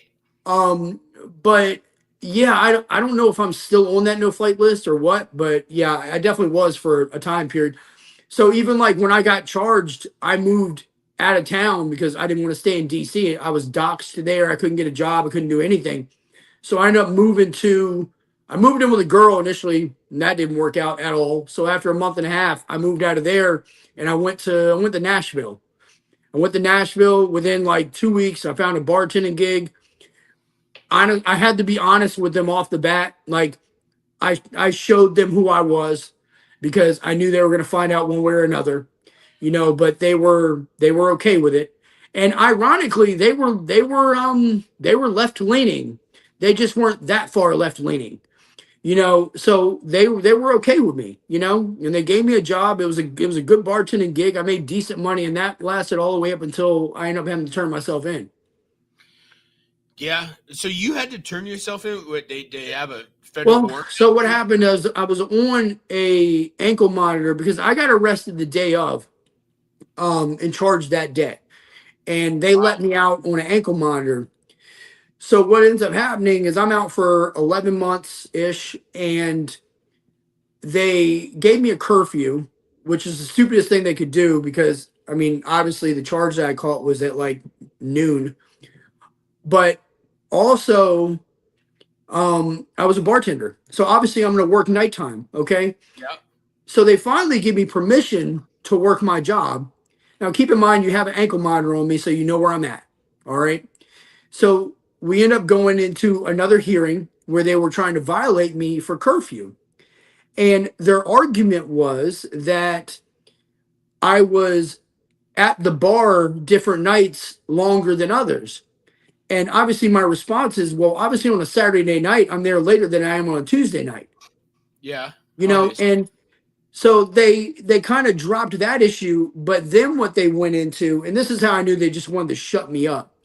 I had just did my second interview on CNN, and I literally on my interview said I would do it again, and they wanted to shut me up.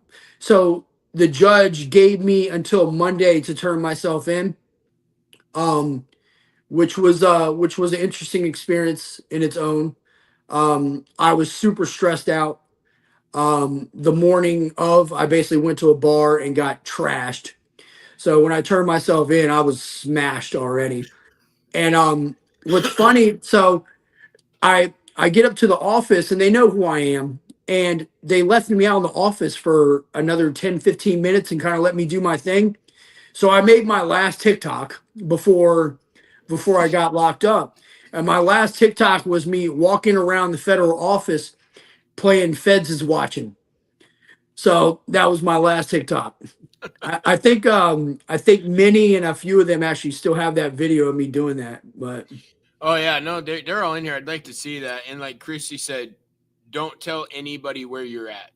I mean, yeah, keep it to yourself. No, I mean, I obviously you told me, but yeah, don't put it out there on social media. Yeah, I'm learning that. I mean, that's one thing with social media. You just got to keep silent. Yeah, for the most part. I mean, what is going on? My mic cord is wrapped around my foot. That was interesting. Somebody, miniature human said, "I remember that day, that video you were just talking about." I would say I remember it, but I don't because I was drunk. Well, I mean, you had a legit reason for that on that one. I was pretty. I mean, I went down that pretty bad after I got indicted. Like it was like because I knew the inevitable. I knew I was going to prison, and and then between that and getting doxxed and everything else, those last few months I kind of crashed and burned a little bit. So it is what it is.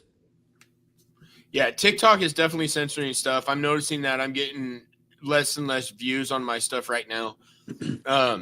It is what it is. I honestly don't need TikTok. It is just a platform to help me get what I'm doing out. I had a lot more uncensored avenues that I can get to. Obviously, my YouTube, X, with Voice of the People, I don't have to stay quiet anymore. And it's an awesome thing. So one thing, obviously, a lot of these folks in here watching kind of know. I would assume no, but I obviously had talked to you. There was, when you guys got to the stairs, I know Rasha had said the same thing, that you guys were getting hit with rubber bullets and, well, she can't say grenade, but grenades. She definitely can't say grenades. No, she's like, oh, that whatever, grenades. Yeah, there it is. And I don't know what type of gas that it was. I can only guess, because of being in the military, that it was CS gas and riot control gas. I've been through that. What was the one thing that really took you guys from being peaceful to being irate? It was definitely the gas. I mean, Okay. even in my situation, it's what angered me enough to throw that sign. I mean, because my mindset wasn't even on that at all, and that definitely it changed things a little bit in the situation. Because we were being peaceful and we weren't doing anything to these cops, and they were antagonizing us. Now, I think a good majority of the Capitol Police knew what was actually going on. And I think some of them were completely in the dark about what was really going on, and that it was a setup. Didn't know that it was a setup, but some of them definitely knew. You could just tell by the way that they were acting and letting everything go. So, like that one instance where I did get gassed, you had one of the Capitol Police officers that was just super aggressive towards us, and just antagonizing and hoping somebody would do something. And eventually he kind of got what he asked for. But I mean, that's after they gassed everybody. And I mean, I would have to guess that most people, when they got gassed at that situation, the first thought process was getting the hell away from the gas. Oh, yeah, it sucks. CS Because gas I mean, sucks. it sucked. I even walked into the other room holding my nose. So I mean, it messed me up pretty bad for quite a few minutes. It does. I mean, I remember, in basic and all the times I had to go through the gas chamber, you usually put your mask on, you seal it, you walk in, and you can breathe just fine. And then they say, take your mask off. And we're like, excuse me, what? And your eyes instantly tear up. Then you got snot running out of your nose, and you're drooling, and you can't control it. And you can't rub your eyes because it's all on your hands. And yeah, that's pretty much that sounds about right.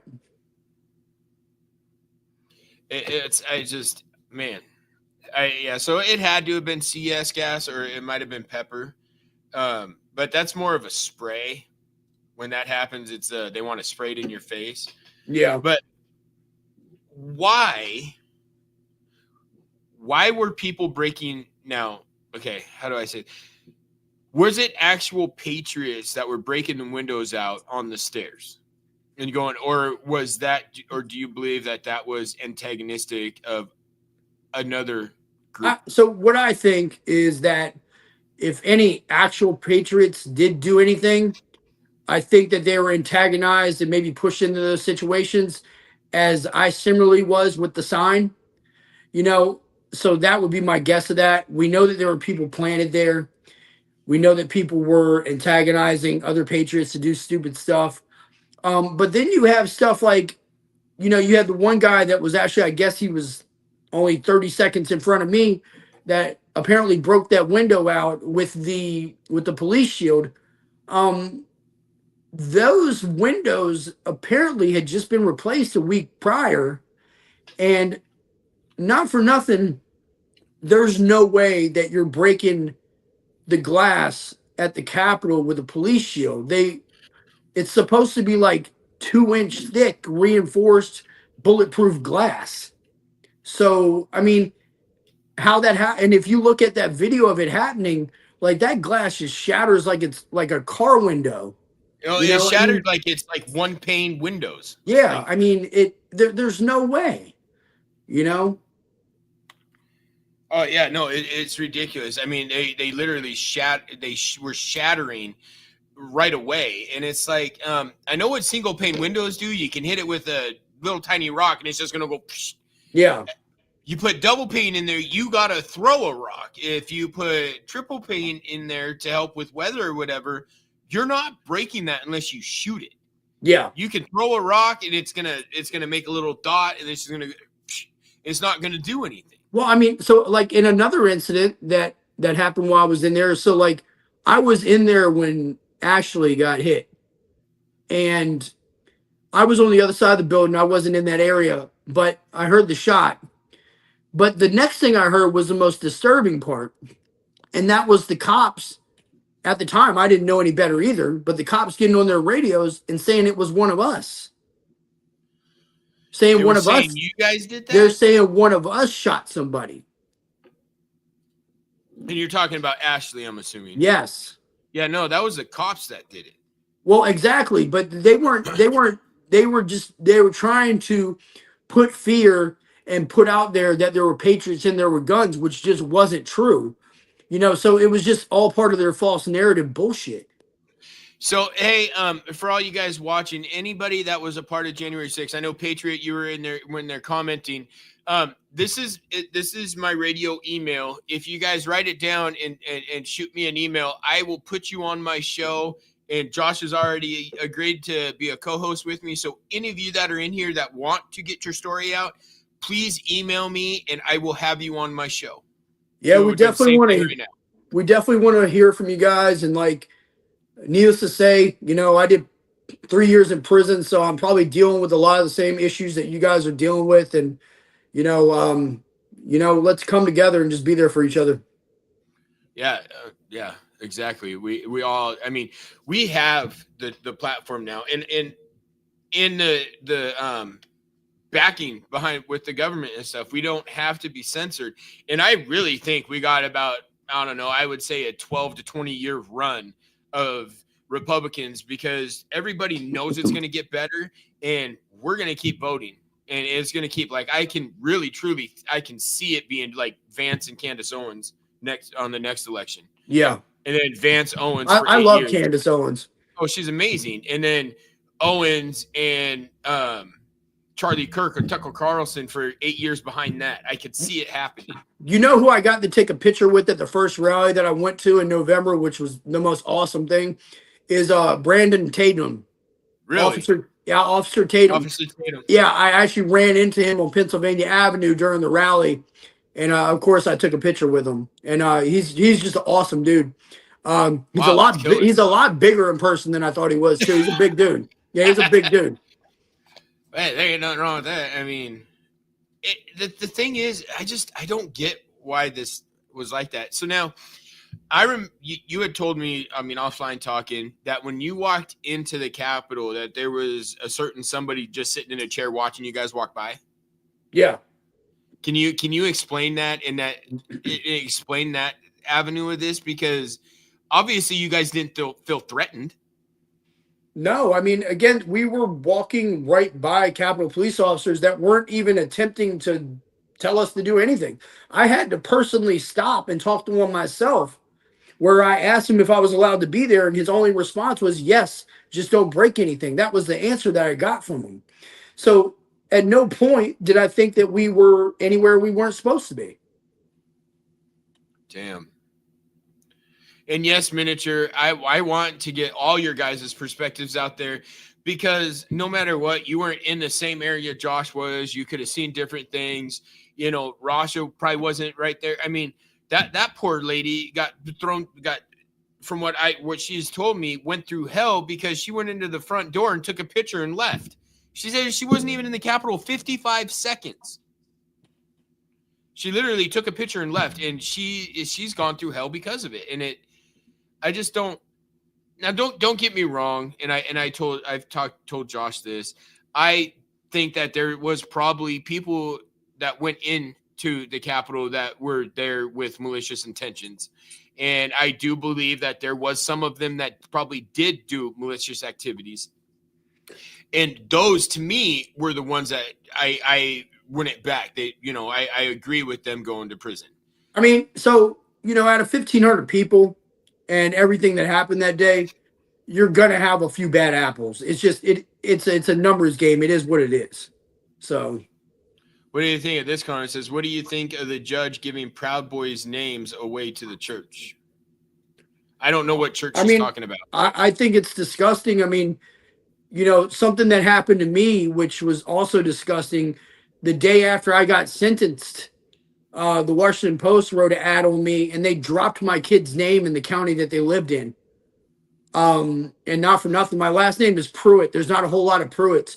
So if you wanted to find my kids, it was going to be easy for you to do. So that's the kind of warfare that they've had against us. I mean, they're really disgusting. Their morals are just trash. And they promote violence. They really do, against us for just having a different opinion. Yeah, they're running scared, man. I don't know if you've been seeing any of the clips. Democrats are running scared right now because Trump ain't screwing around. He's just not. Trust me, I'm watching everything, and I think it's awesome. Yes, Mama Nay, that is a lady with the 3 kids, and she will be on this show in 2 weeks. I already have her scheduled. I've been talking to her for the last week. Same with Josh. She's going to get on here, and yes, it is completely heartbreaking. Her story, just from when she was arrested in front of her kids by SWAT team that just went into her house and took her, and she had no idea. And she was forced to take a plea deal because of her kids. I can't fault her for that. Yeah, I mean, Rasha's going through a lot. A lot. I've been talking to her every day, trying to keep her head up, you know, but she's definitely got a great story to tell. She's just a good person overall. You know, I feel bad about what she's going through. It's horrible. I mean, I talk to her daily too. She's already been messaging me and talking to me today. I mean, it's a daily thing because she's struggling as well. And it makes it even worse because of her background and where she came from. Yeah. So, it breaks my heart. And no problem, Amber. I mean, I know who you are, but of course I'm going to cover this. This is something that needs to be brought up a lot. Everybody needs to know J6's side of what happened and how they were treated. And it's just ridiculous. I mean, luckily, Josh, you were forced to turn yourself in. I'm not going to say luckily, but at least it wasn't SWAT or FBI showing up at your house and just ripping you out of your house and not knowing what had happened. Yeah. Or why. I mean, that's what happened to Rasha. I'm definitely glad that's not the way it went down for me. You know, I did get picked up on the curfew thing, and I did get tackled by a bunch of police officers, but what I didn't have is them coming to my house. Lisa is a very, very close friend of mine. She actually married me and my wife. Yeah, their stories are terrible, and it's completely heartbreaking. And right now, I've got like 5 lined up, and I know there's going to be more, especially after this show. That's why I'm running my email down there. Please, you guys, email me. Let's set up every Friday. And I got all Friday. Your time, I will work with your time, whether it's 8:00 in the morning Eastern Standard Time, and I'm up at 4 to do it. I will do it to get your guys' stories out there. It needs to happen. And like I had told Josh in TikTok, I will do all 1,500 of you guys that got pardoned. I will have every single one of you guys on my show back-to-back weeks. And at least at the beginning, I'll be on here co-hosting with them too, so that you got another J6er right there with you. It will be. So it's just we gotta get your guys' stories out, and it's just heartbreaking. So let's kind of lighten it up. What was the coolest thing you seen in the Capitol? Coolest thing I saw at the Capitol. Schumer getting rushed off. No, I mean just the rotunda area was pretty cool. I mean, there was definitely some times that you just had to like stop and just kind of look around at your surroundings, you know, the different artwork and stuff like that. I mean, it's pretty freaking epic inside that building. So yeah, I mean, if you haven't been there, it's a pretty great place. They do have really nice offices too. I happened to walk in a few of them just to kind of check it out. But yeah, I mean, it's just the peaceful part of it was great, you know, just the unpeaceful part wasn't so great. So the dude with the buffalo hat. Do you think he was a real patriot, or do you think he was an actor? I don't know how I feel about him, but what I can tell you is that when we were walking down Pennsylvania Avenue, me and the Proud Boys, we saw him in the middle of the road. Thanks, Patriot. Doing whatever he was doing, and like we were pretty much laughing at the guy. I maybe he is a patriot, maybe he's not. I don't know. I had heard, and I don't know how true this is because I never looked into it, but I heard that he's been seen at other like events that weren't necessarily like right wing; they were actually left wing. I have heard that too. Now I don't know how true that is. I never looked into it, to be honest. I got too much other stuff going on to really care. Same but here. But yeah, so I don't really know how I feel about him, but that's why I'm not saying anything bad because I don't know.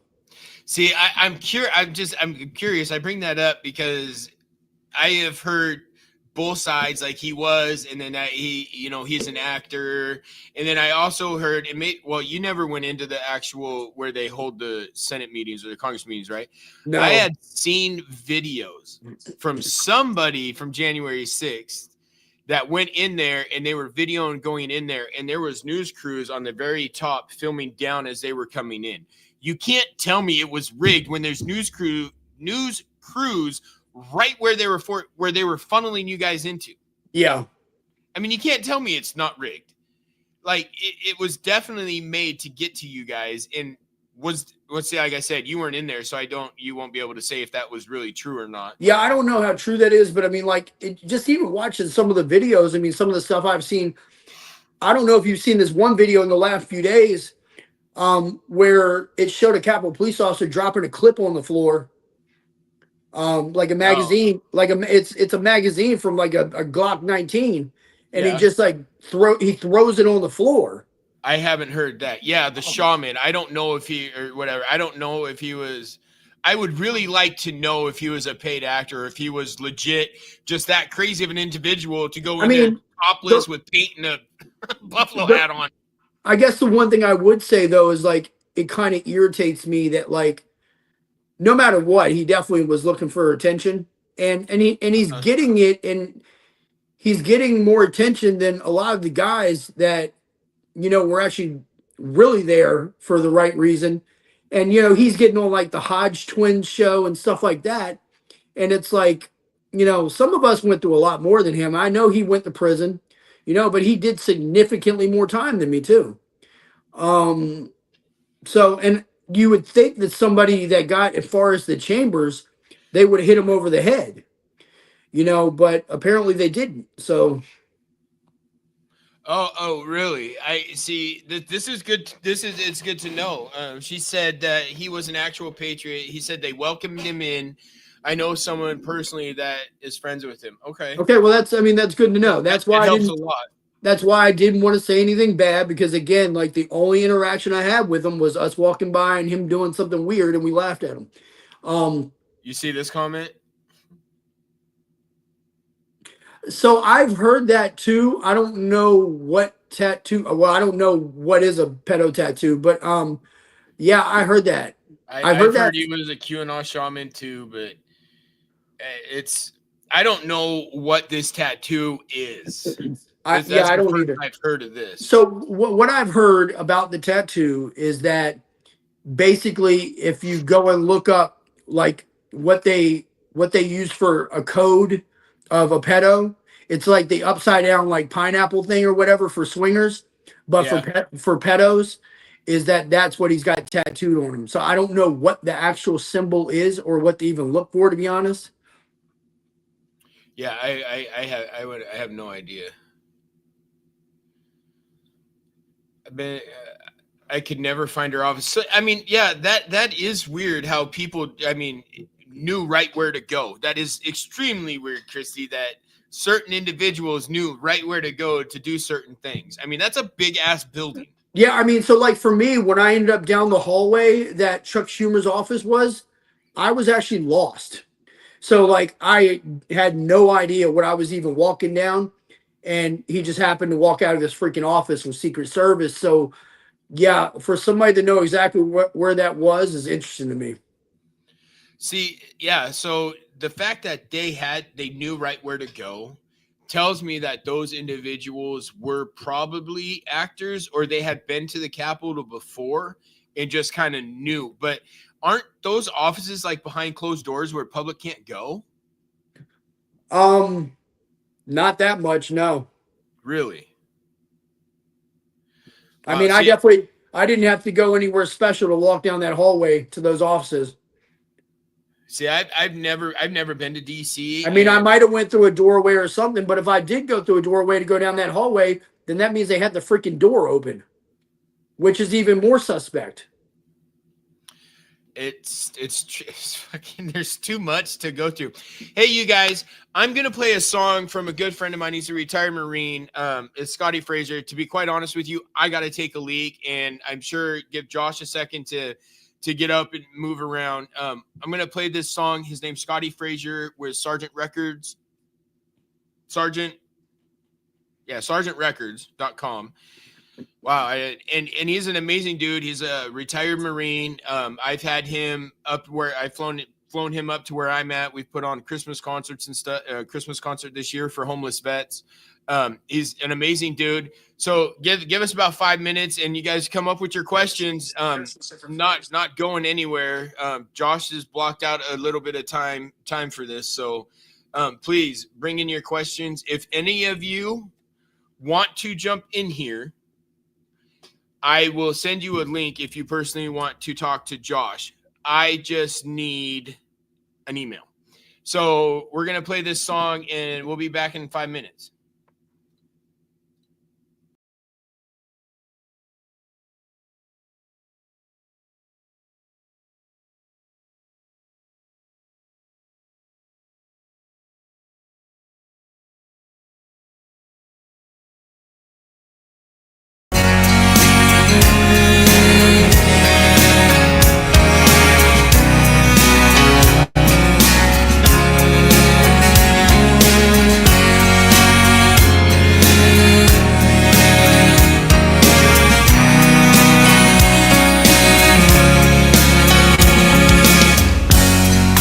Listening to my heartbeat pound as daylight fades away. A haunting old familiar sound. The guns go silent and I pray. I'm reading all your letters. I can't get you off my mind. Smoke the day's last cigarette. Thankful I'm alive. Mine's not to wonder why. It's just to do or die. Mine's not to wonder why. It's just to do or die.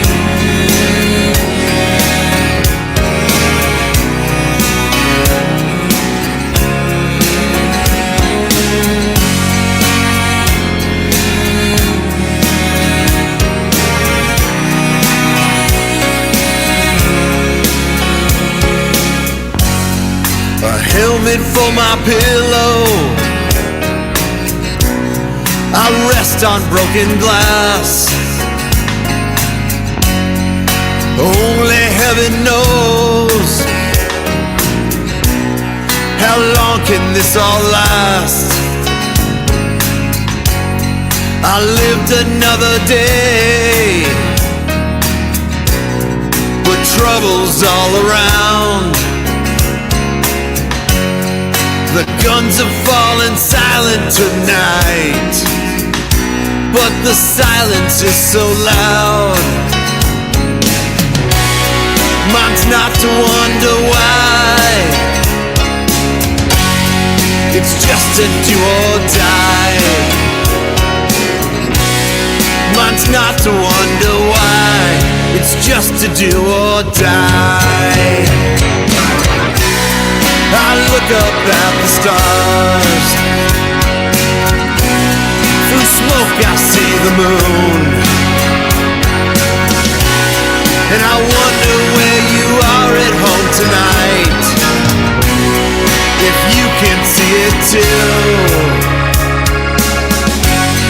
Another burning city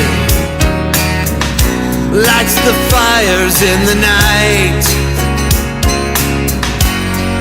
I lie to myself and say that I'm not afraid to die.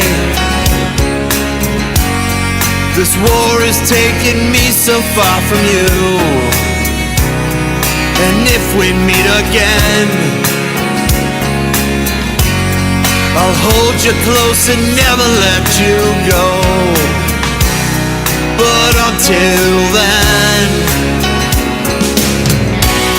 mine's not to wonder why. It's just to do or die. Mine's not to wonder why. It's just to do or die. Mine's not to wonder why. It's just to do or die.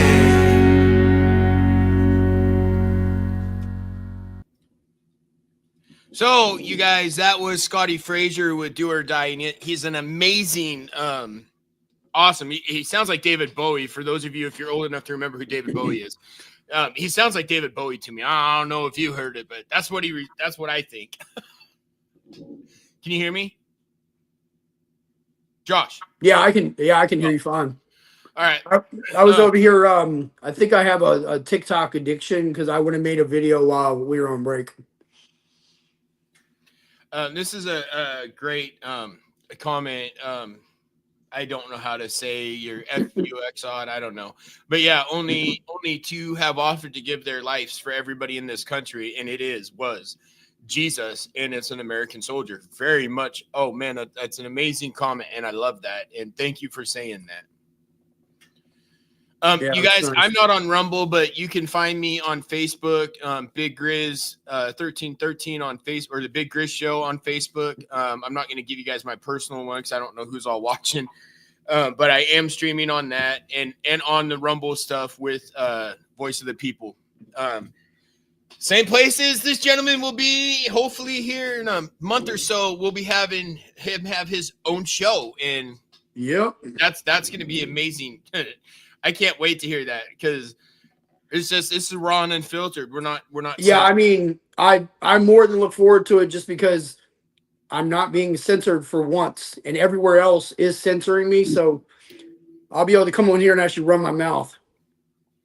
I can promise you, I will never censor you.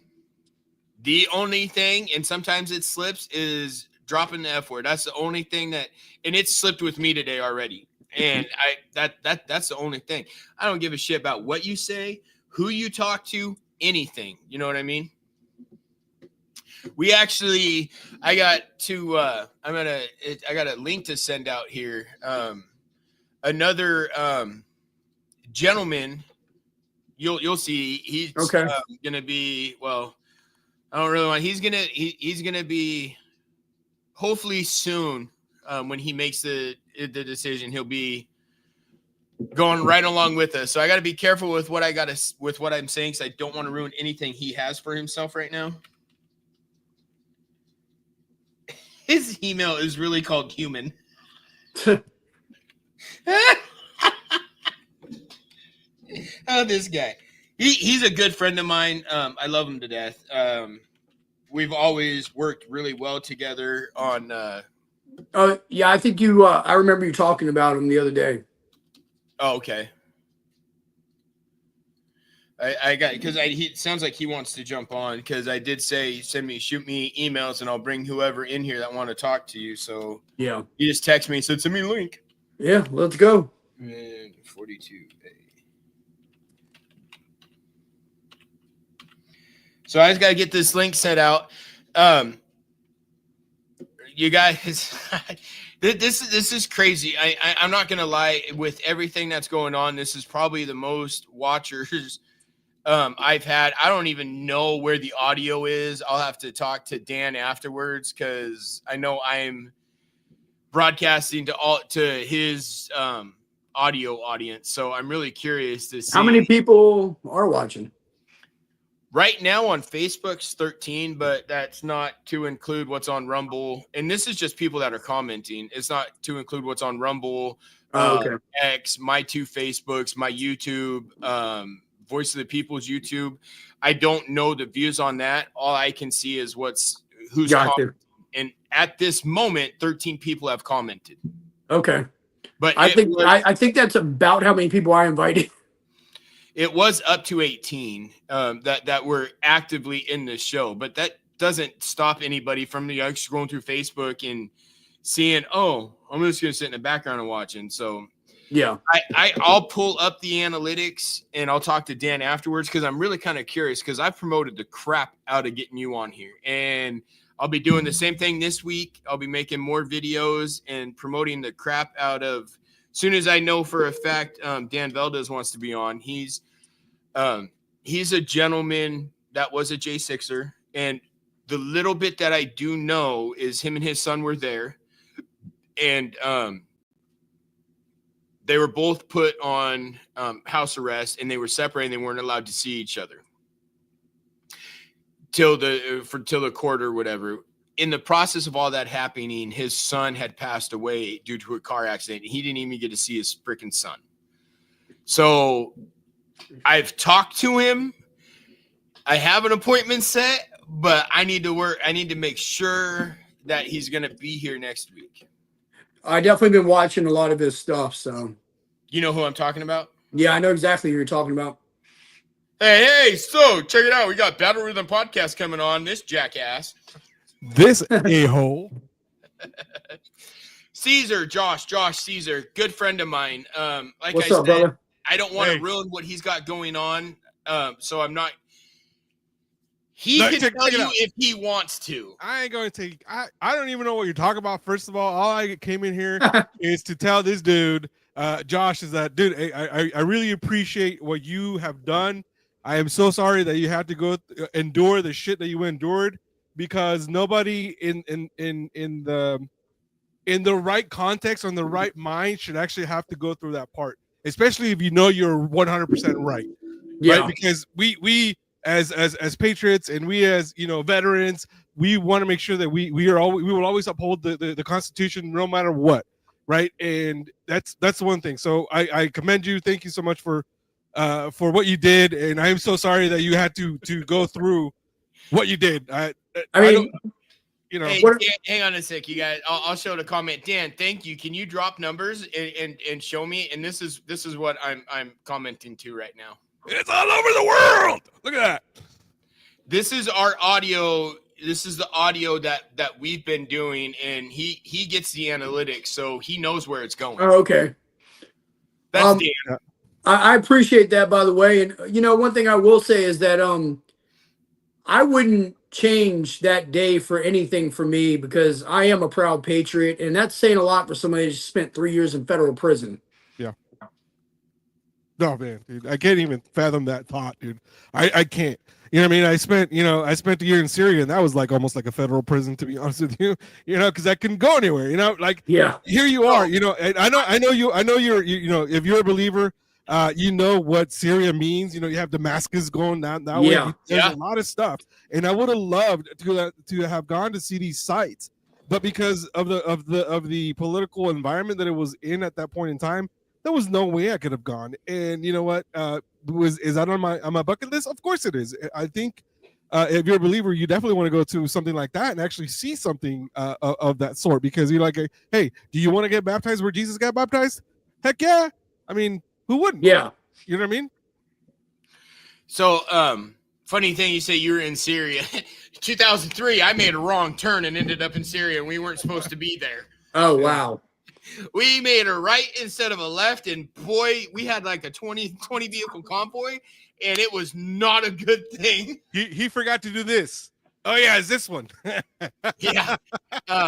I wasn't the lead vehicle, so I just, so you're just following everybody else. I mean, like, what happened in that situation? Did people show up? There was definitely people showing up in the roads, and we turned every vehicle around as fast as we could, because at that time we were not supposed to be there. Yeah. And once we realized there, the base we were at. So if you got Iraq like this, and Syria is on this side of Iraq, right on the border of Iraq and Syria, right on the border, there's a military, there's an army fob there. And you come down the road and you got to turn left into that fob. Well, for some reason, we didn't, the lead vehicle made a right on the road that we should have took a left on.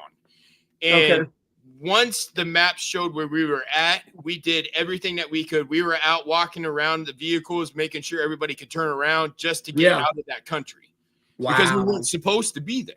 It was a mistake. Nothing from that happened. Caesar, I don't know what happened to you. It says you got disconnected. We don't know exactly why we were there. Right.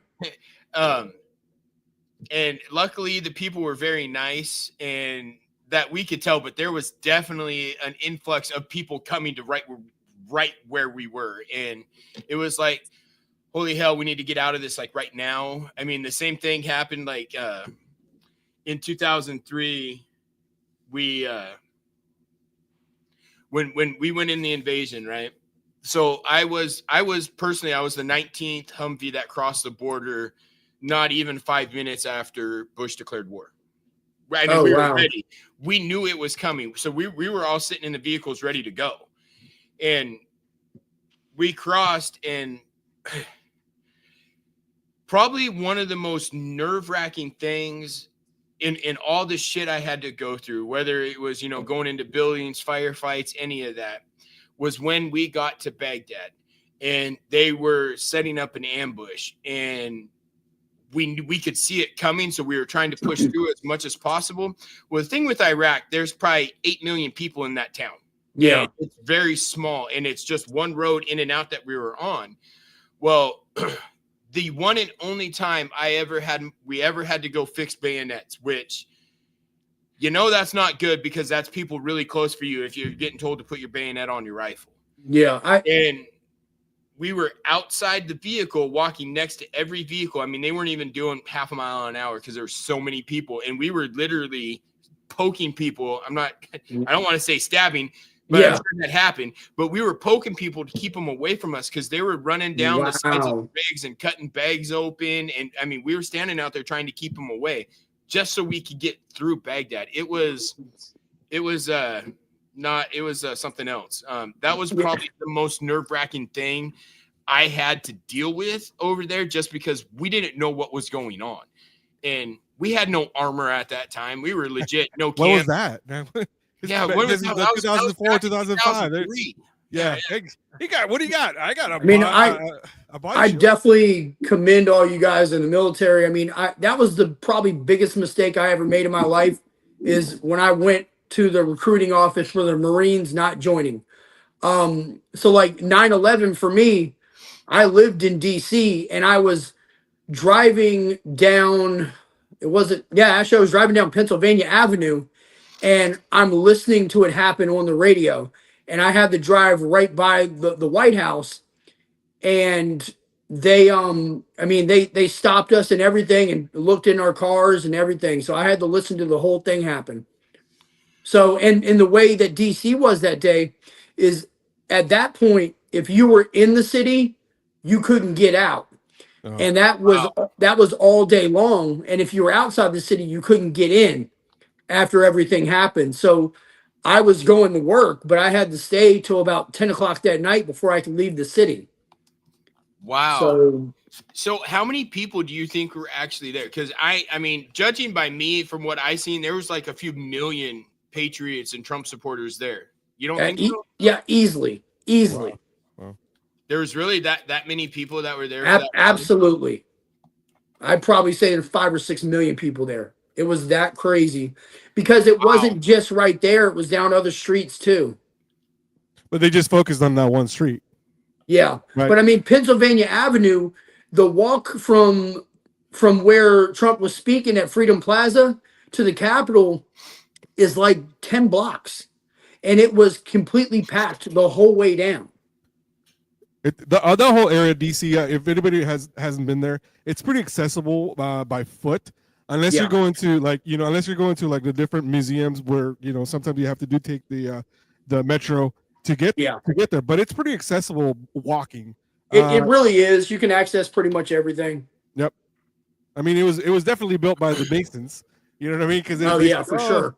It's this or that. So people don't understand, the whole history behind it. It's so fascinating to me, and just to go see, the Declaration of Independence, and you go see the Spirit of St. Louis at the Air and Space Museum, dude. It just takes you back, and it's like, wow, this is the greatest country in the world, and we live in it, and hopefully we can get it straightened out. Because I think a lot of us definitely want to go back to an America and to a U.S. that is self-sufficient, absolutely, in the right way. Me and you have talked about this a lot. I mean, it needs to go back to we the people in the Republic Constitution, not this bring everybody from other countries in and let them run everything. No, we need to get back to our grassroots. Well, I mean, you pretty much said that last night, Caesar. Grassroots. We need to get back to our grassroots. What happened? Where's Paul Revere and George Washington when you need them? I mean, my thought process right there on my left and on my right. I feel like their thought process was with the illegals is bring them in and put them in places where they could change the electoral votes and get those votes up and give them more pathways to win. Look, it was just a setup. I'm not saying that illegal immigration is wrong. If you're going to come in as an immigrant, do it the right way. There's nothing wrong with that, right? And nobody cares about that. And I'll be honest with you, like I was brought here when I was 11, and my parents brought me through the U.S.-Mexico border in Tijuana. Okay, so I was an illegal immigrant, but guess what? My dad became a citizen, and then I was able to get through all that stuff. Then I chose to go into the military.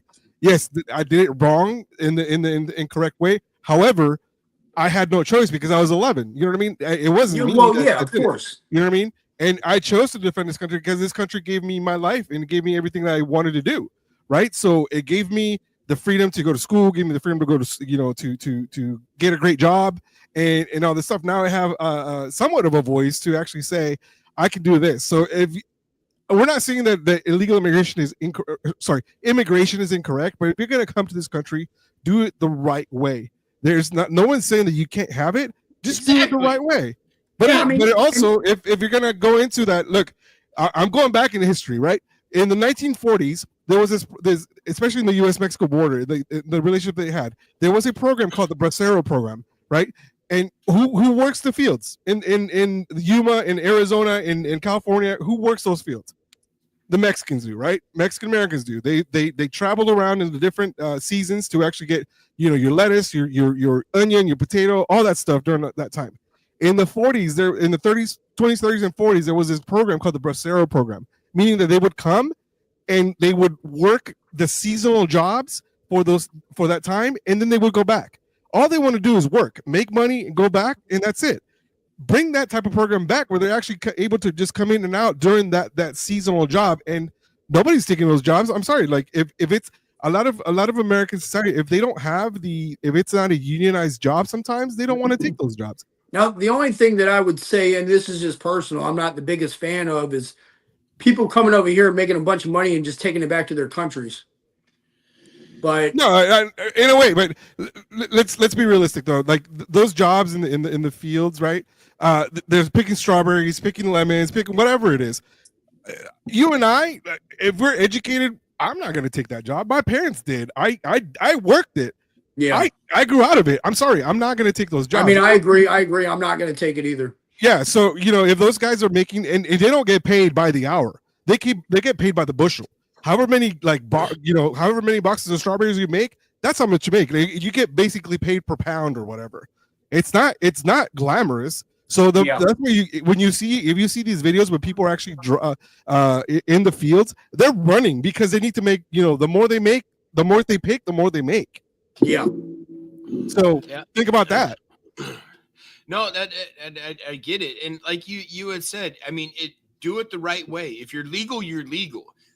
awesome. It's great. Nobody's going to look bad at you. One iota, nothing.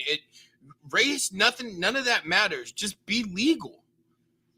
I mean, that's like driving. You're not going to go out. I mean, people do all the time, drive without a license, but you're going to have ramifications if you get caught, right? You're going to get a ticket for not having a driver's license. You're going to get a ticket for a suspended license or not having insurance or whatever. That's normal.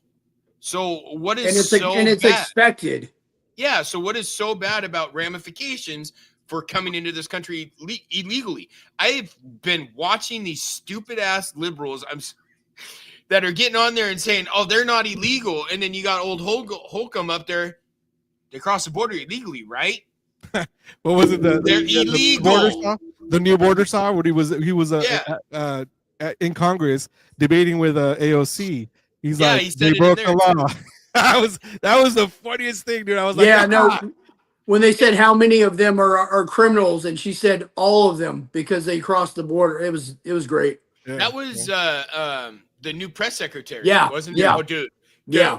She in the 2 weeks that week that she's been doing this has made that Catherine or Karine John, whatever her stuck name is, she is making her look bad because she has answers for everything. She is great.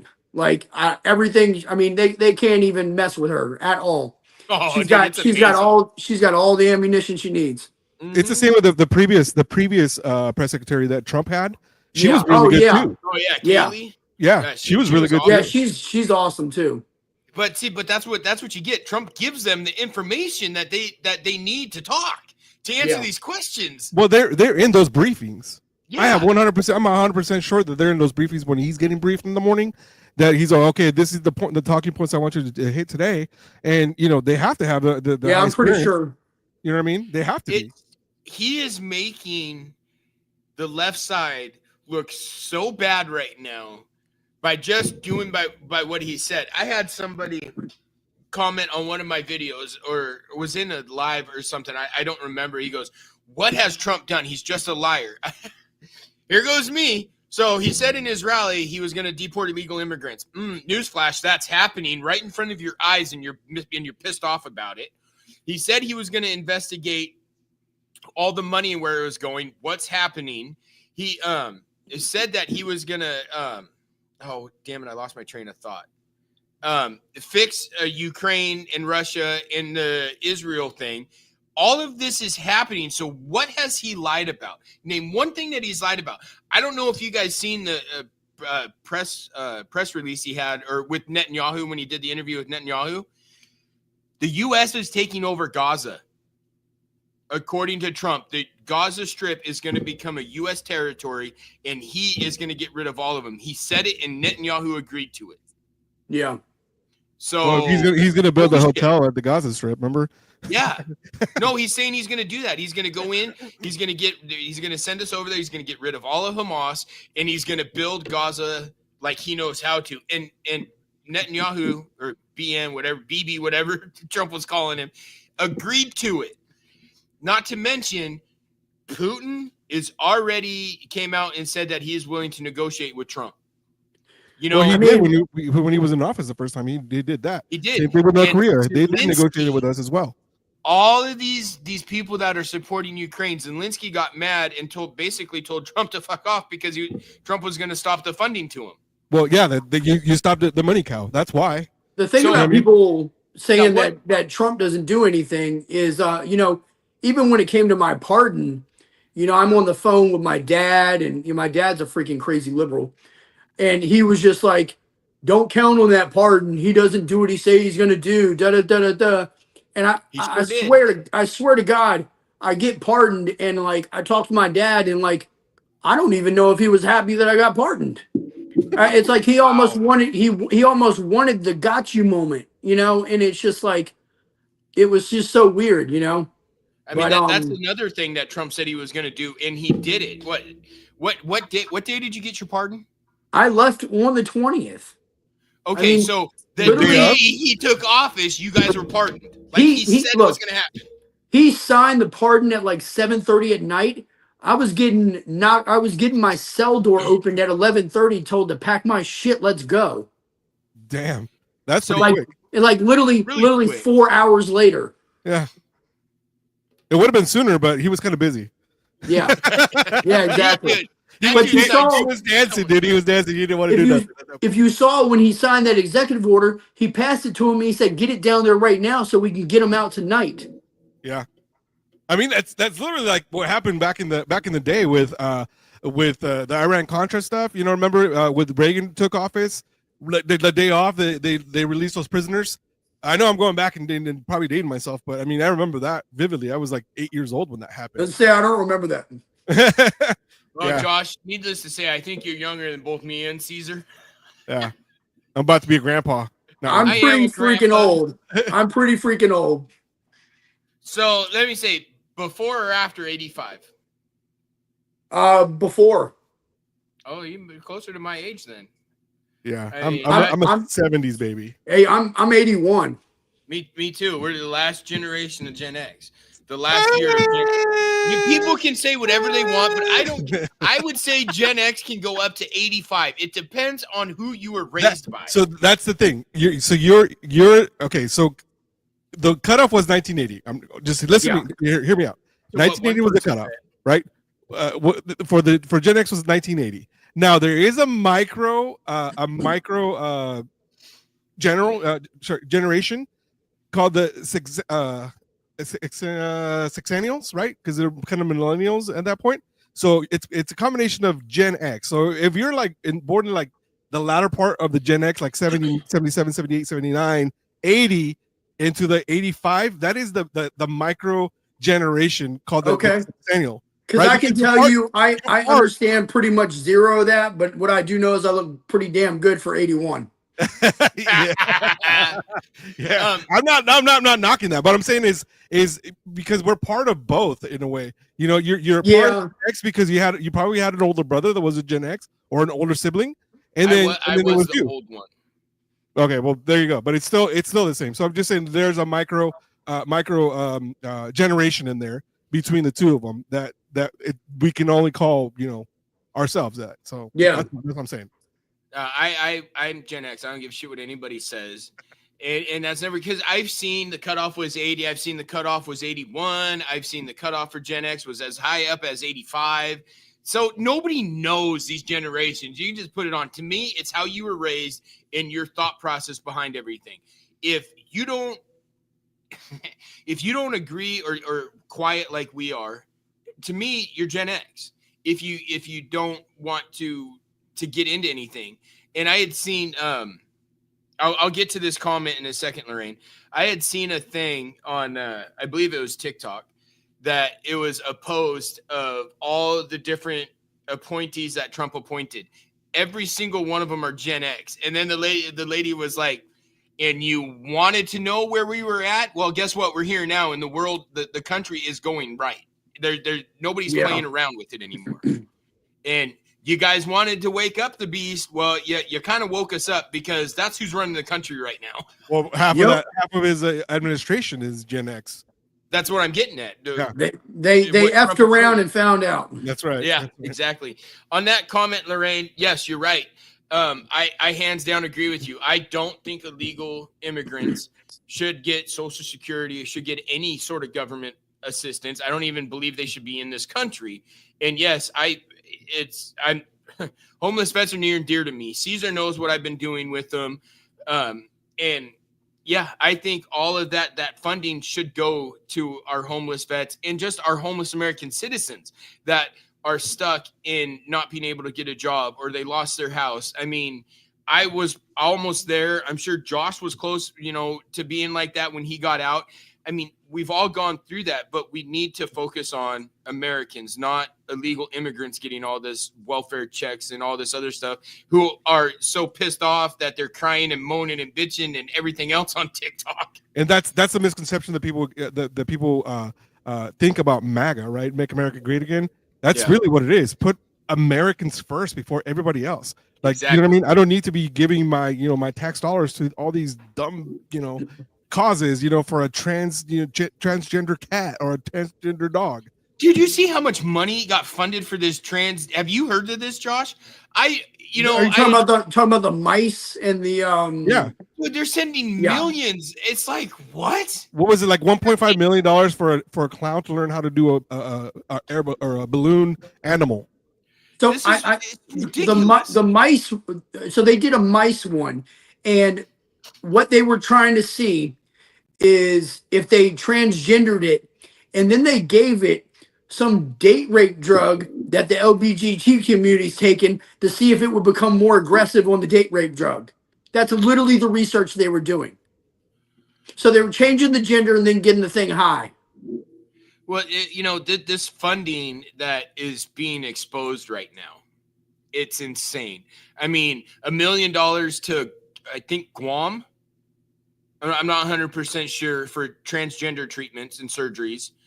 20 million to Iraq for some Sesame Street thing where Caesar knows as well as I do. The only people in that town that got TVs are the rich, fat people.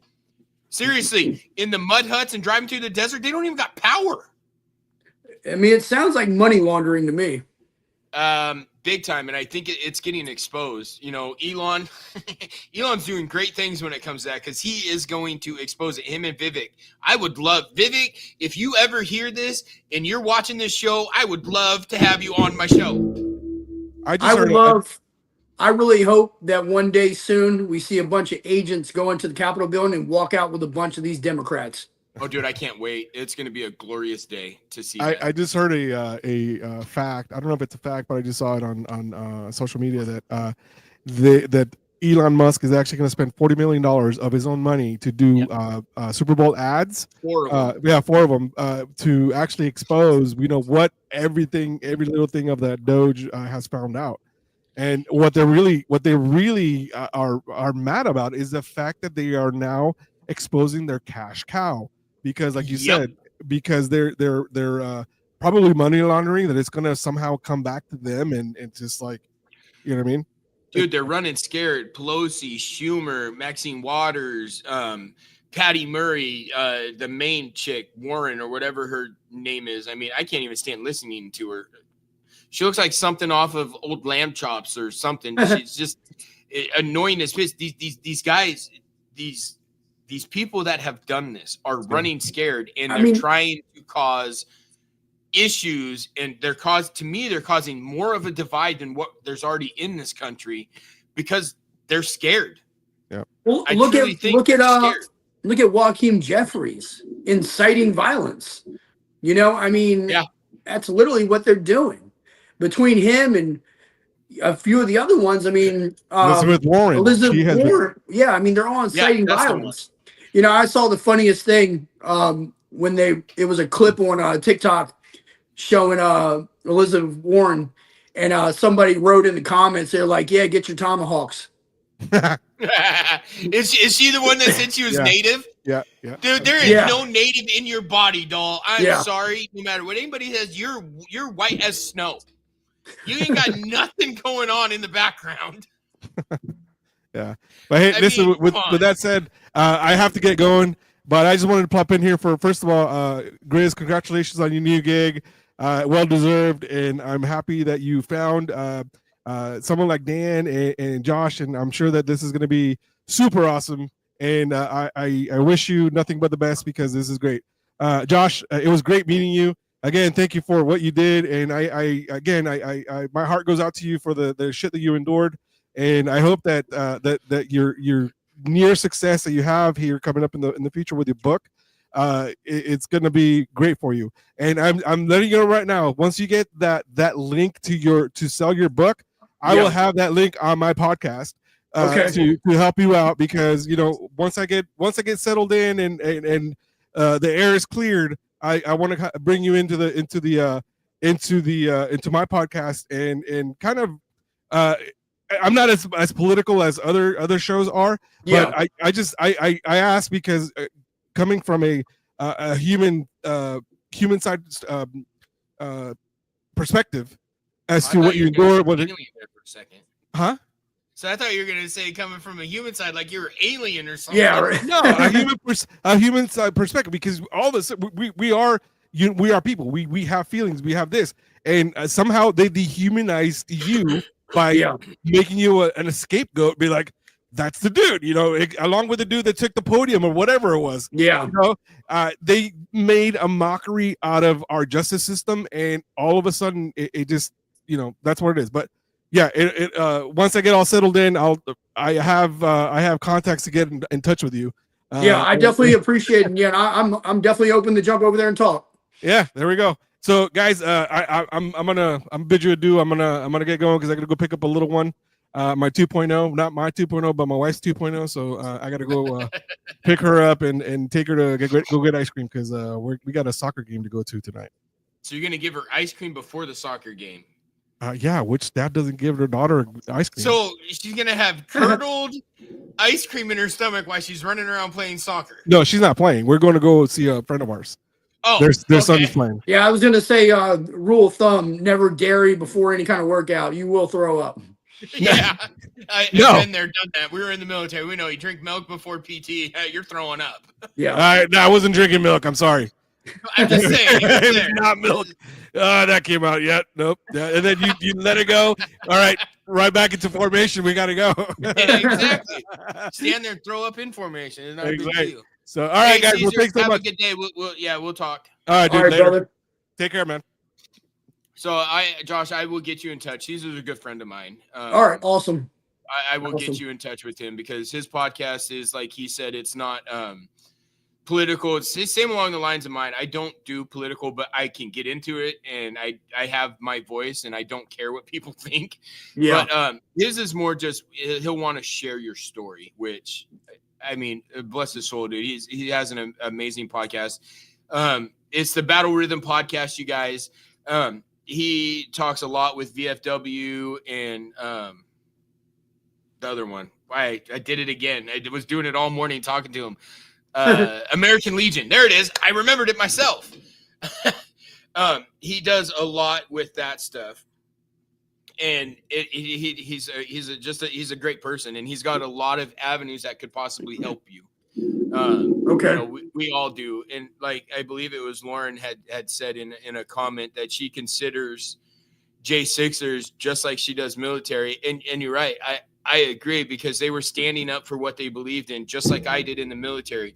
You stand up for what you believe in, and you fight the cause. And it didn't end up so well for Josh, but it did right now. Like that comment, I appreciate that more than anything because there's nothing that I really respect more than our military. So, I definitely, I'm glad to be even compared to that. Well, I mean, you guys did the same thing we did. I could have easily came up on all sorts of crimes in the military, but I was doing what I believed in, and I was fighting for the American people. And I've had issues. I don't know if my wife's watching, but there's a certain family member of ours that flat out told me to my face that I didn't fight for the people. I just did what the government told me. And I lost my mind because I didn't agree with any of the war that I was in. Not one iota did I agree with it, but I fought because I knew I was fighting for the American people and the freedoms that we do have that could have easily been taken from us if we lost that. I'm not going to say we won that war, but it could have easily went the other way if it wasn't for the soldiers that. I mean, the only time that I think our army hasn't been fighting for the American people was during the Biden administration. But I mean, other than that, I mean, you guys did for the country. It was all about country. Yeah, it really was. It was, I fought for the country, our country, and my family, and the people I knew that was at home that was safe. I mean, I'm not going to say I was safe, but I fought to keep them safe, and I will do it again. Hands down would I do it again. I don't agree with the wars. Don't get me wrong. I will never say not one bit that I agree with it. I did not agree with going into Iraq. Not what. Yeah. I didn't agree with it. Afghanistan, I could understand if 9/11 actually happened due to the Taliban, which my personal beliefs, I think our wonderful government had a good hand in it, and they probably paid these people to do what they did to throw us into a time of war. So I definitely think that too, but what I will say, I think there was nothing more heroic than after 9/11 and people going in and enlisting. Yeah. Yeah. I mean, luckily me, I was already in, so I just knew what was going on. Yeah. I mean, I had been in for 2 years at the time when 9/11 happened. Oh wow. Okay. I enlisted in 99. When did you get out? I got out at the end of 2011, beginning of 2012. Okay. Okay. I've been out, what, 13 years now? So how many would you do? 12 years, 13 years? Just under 12. Okay. It was like 11 years and 11 months and like 23 days, I think. It was like a week under 12 years. But like, we've talked, I don't think I've told you all everything. In 2008, I got hit with a bad IED. I almost lost my right leg. I got evac'd out to in a Black Hawk right out of downtown Baghdad, or in Tal Afar, and they flew me into Baghdad. Then they put me on a plane and they took me to Germany. And the doctor in Germany said, "We're gonna have to take your leg." I'm like, "Oh shit." It was already in my mind that that's what was going to happen. But then another doctor came in and said, well, hey, there is an experimental surgery that we might be able to save your leg. And me being me, I said, why the hell didn't you tell me that first? Yeah, right. Like, why do you jump straight to cutting body parts off? I mean, if we can fix it, let's fix it. If we can't, then I understand. So they flew me back to Madigan, and I actually had surgery by a 4-star general who was the head surgeon at Madigan, and he really did fix my leg. It's not perfect. Yeah. But it's also there. It's still here, and it's full of tattoos to hide the scars. Yeah. So it's still here. My sister that is up in the Maryland area, she did 12 years in the Army. And then my brother that's up in the Maryland area, I think he did like 8 in the Air Force. So I definitely got service in my family. Yeah. And so, I got the utmost respect for, well, I can't say I got the utmost respect for the military right now. I do love the fact that Trump signed the executive order saying no trans in the military anymore. Let's get back to our military where it was men fighting, not people that don't know who they are. I mean, and I've always had the background where I don't agree with women in combat roles in the military. They're a huge distraction to young dudes in the military. Let's get real. I mean, you're in the middle of the desert and you see some chick in a uniform and she's in the military. Yes, it's a distraction. Yeah, and I can only assume. I would never have, besides a combat medic female, I would never have a female in my squad for the simple fact that my mind goes to protection of that person versus sticking to the task that's at hand. It is a huge distraction. And females in the military are awesome. I will never disagree with them being in the military, just not in combat roles. They should not be there. For one, I mean, some women are extremely strong and can fight that. Some aren't. And it's just a huge distraction. Promise. See, my sister is a combat vet, and her PTSD is it's pretty horrible. Yeah. So I deal with mine daily, man, and quite honestly, like Caesar knows his is the same with Dan. This is therapy for me. It truly is. Yeah, because I can talk, and I'm sitting at my house. Nobody's here. I honestly forget how many people are watching or anything like that. But I can just talk, and especially with other vets, and you start talking with vets, dude, you don't know how long the show is going to go. You really forget that you're even doing a podcast. You're talking to vets and swapping stories, and then you just get in the rhythm. I was like last Thursday with Dan.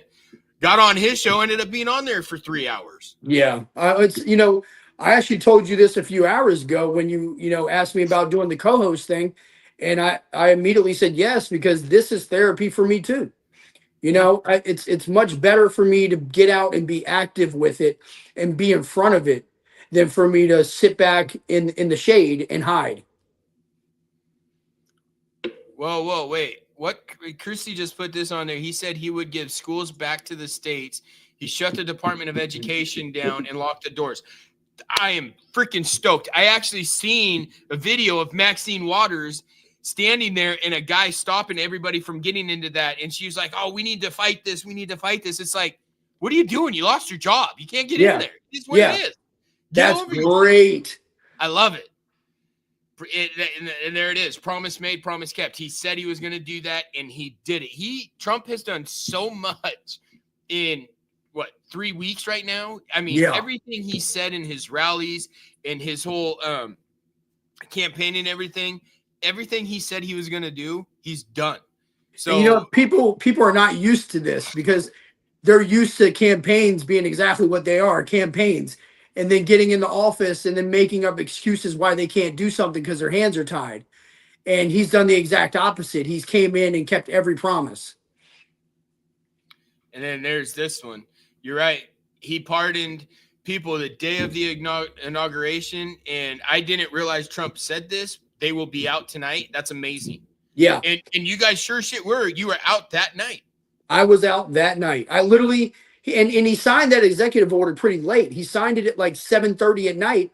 And I'm telling you, 4 hours later, they were at my cell telling me to grab my stuff. Yeah. Well, Patriot 84, you're right. She's talking about you doing this as therapy, and hands down, it's very true. And I've talked to Josh personally on, outside of being on a podcast about this. And we have it figured out. He's going to be a co-host on here to get used to it, and when we get him his stuff, I'm gonna help him build up his podcast. And I know Caesar could help. I know Dan will help. I mean, you got enough people that know how to do this podcasting thing that you're really not gonna have to worry about it, because once you start, I'll sit in the background and I'll run your sound. I'll run everything. You'll just have to get on there and talk until you get used to doing it. Yeah, and I'm super excited about it, and I just I want to get out there. I got a voice that needs to be heard. I'm not scared to say anything. So, I mean, it's really 100 miles an hour for me. Yeah. Once we get you going, it's going to be something else. Our rap, you're right. Where would this country be if it wasn't for the servicemen and women? I mean, hands down, dude. I missed that comment earlier. I just seen it, but yeah, no, you're 100% right on that.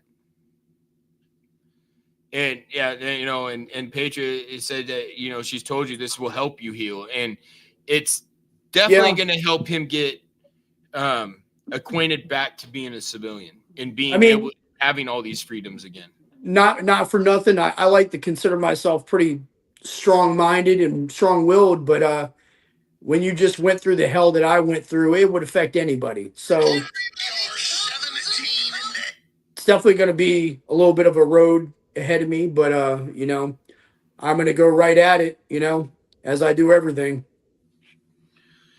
I just had something on X that, and I'm trying to find it. I just got a notification for it. Something with Doge happened. Really? Something was exposed again, and now I don't know where it went. Huh. Yeah, I got it, and now I just don't know. Now I don't know where it went. So something happened with Doge doing something, and now I can't find the comment. Of course, is what it is. I missed that. I missed it.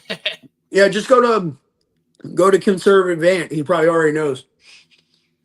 I'm sure he's in the middle of a thing right now, so he's probably talking about it. Probably. No, I want to know what I'm sure I'll talk to him. I got to start a group chat with me, you, and him anyway. Yeah. But let's see what I missed something. Here's one from Christy. I agree with that. I was raised by parents in the early 50s and grandparents born in the 20s. Yeah, my grandparents were definitely born in the 20s as well. My mom was born early 60s. 2.3 million to keep census of squirrels. Are you serious? Is that what just came out on Doge? What is that even? What? Okay, Christy. How do you even waiting on another comment here? There it is. Let's see the Lonely Rat Project. Wow, that's what just came out. Peter Griffin. US. Yep. This one, I don't know anything about this. And I'm assuming that's what just popped up on X that I missed. That's crazy. So yeah, no, that's really weird. I mean, Doge is exposing so much. It's ridiculous. Where I mean, none of us knew where this money was going. Now we know. I mean, did any of our money go to anything worthwhile? Like, I mean, like it's not looking like it. No, not at all. It's weird. It's weird how we didn't know any of this, where any of this money was going. Now all of a sudden, these random weird things are coming out. It's like, really, we're spending. You're taking 20 million of our tax dollars and sending it to Iraq, where we were in a 13-year war with for freaking Sesame Street. And can you imagine, like, some of these projects, people were actually employed at these places to do this shit?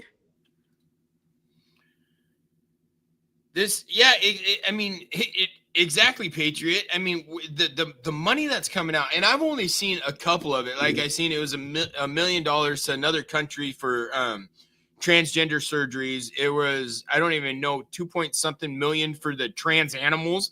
Are you trying to make an animal that is a male animal be a female? I mean, but it was even worse than that. What they were doing is they were changing the sex on it, and then they were giving it a common known date rape drug that is being used in the LGBT community. And they wanted to see if the rat would be more aggressive. Like literally that is what that program was. I mean, that is the most insane thing I've ever heard of. So you're changing the sex of it and then you're getting the freaking rat high. I mean, come on. Dude, we know this is crap. We know we're seeing this stuff come out. We know it's BS. Well, I mean, maybe, but I mean, liberals definitely have a weird thought process on stuff that I will never comprehend, ever in my life. I mean, let's get. Look at what they're doing. They're literally like villainizing Elon Musk for helping save the American people money. But what's even crazier is you got liberals, and I'm not even talking about like in Congress. You just have the liberals throughout the country that like are okay with being ripped off. They're mad at Elon. How does that even make sense?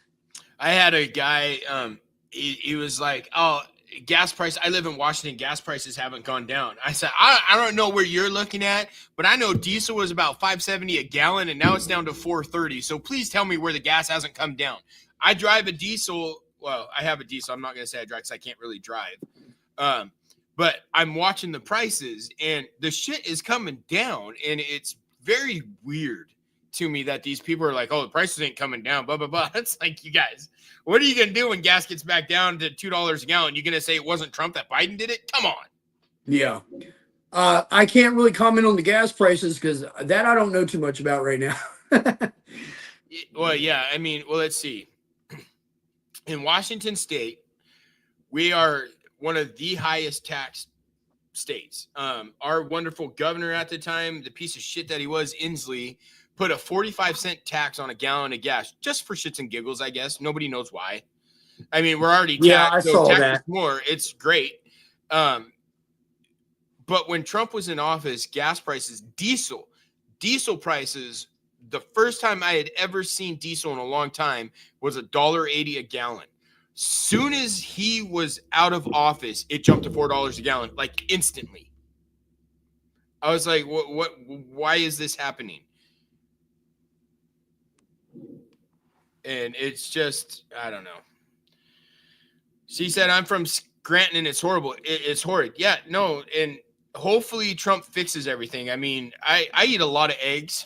You know, I eat like 6 eggs in the morning. I'm really tired of spending $30 for 32 eggs. So that's one thing.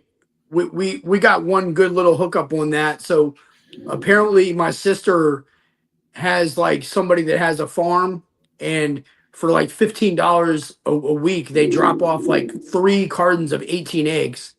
And we go through them because, you know, I'm back on my workout routine. Her husband, he's on his workout routine. So I mean, we're over here meal prepping and everything. So I mean, Yeah. we'll go through 50, 60 eggs in a week, no problem. Oh, I will too. I'm eating 6 to 8 eggs in the morning just by myself. I'm doing rocking this whole carnivore diet and like makeshift. I still eat like rice and potatoes, but I don't eat anything else, any other carbohydrates, no sugar, absolutely no sugar. I went from, having creamer in my coffee to just black coffee, and I'm okay with. I've lost quite a bit of weight, and I mean over 20 pounds already, and I feel great, but I'm also 6 to 8 eggs in the morning. Yeah. And then I'm not hungry until dinner. And then dinner, it's like a piece of chicken and maybe a little bit of cooked rice that I cook, not like rice-a-roni or anything like that, steamed rice, or it's a piece of meatloaf or something like that. And it's been great. Yeah, I'm already counting my protein and everything now at this point. Because I mean, if anybody want to hear a scene what I used to look like, I was a 245-pound bodybuilder. Now I'm about $195, and I mean, not for anything, I don't look horrible, but it's like I'm going to the gym, and my bench press at this point is pretty much what I was using to warm up with. So it's kind of yeah, it is what it is. But I mean, muscle memory is a real thing. So give me 6 months, and I promise I'll put 25 pounds of muscle on in 6 months, just because my body knows how to do it.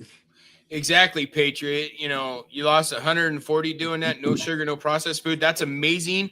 Good for you. Oh man, that's stellar. And it really is. You cut out. Since I found out my dad had cancer, me and my family have decided to go to no processed foods. I make dinner every night. We don't eat fast food. The sugar's gone, except for the kids, granola bars or whatever.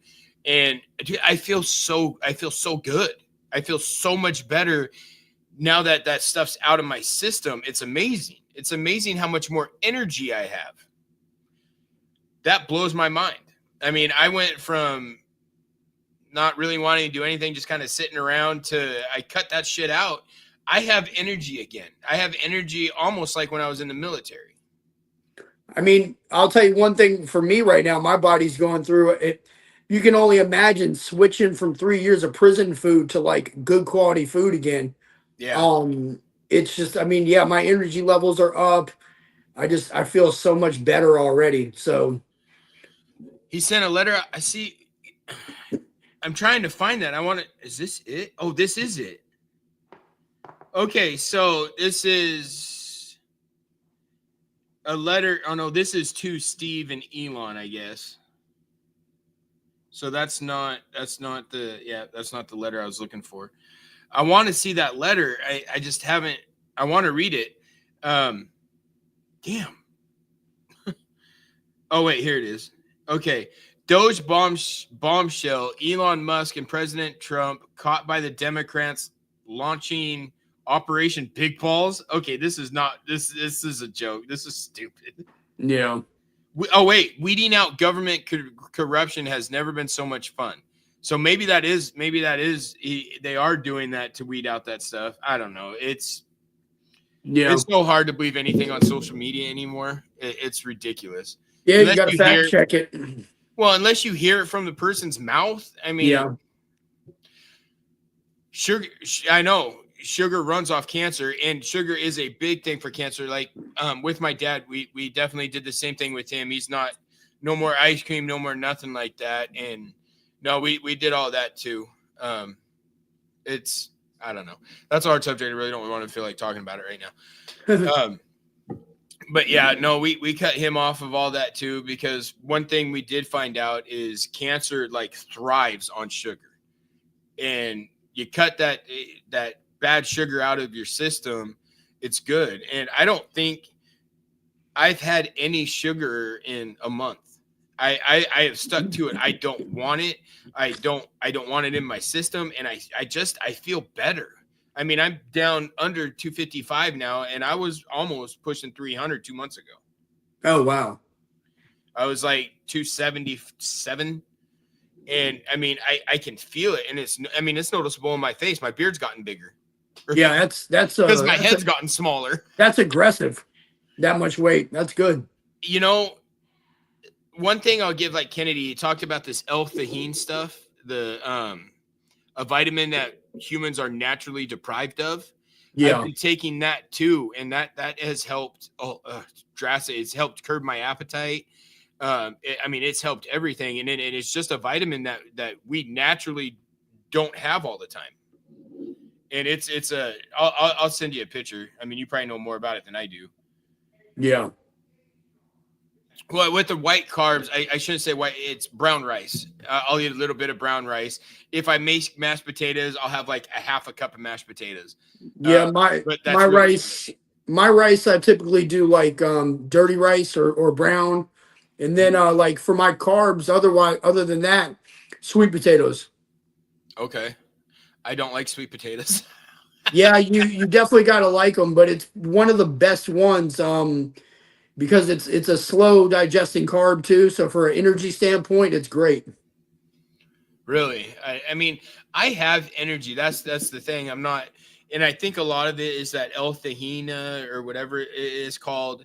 It's just like a lot of cauliflower. I do eat a lot of cauliflower, and yes, I love cauliflower. It's one of my favorites. Raw, cooked, steamed. I'll make mashed out of it. But I also gotta think of my kids. I can't force them to eat like me when they're growing. That might be a little hard.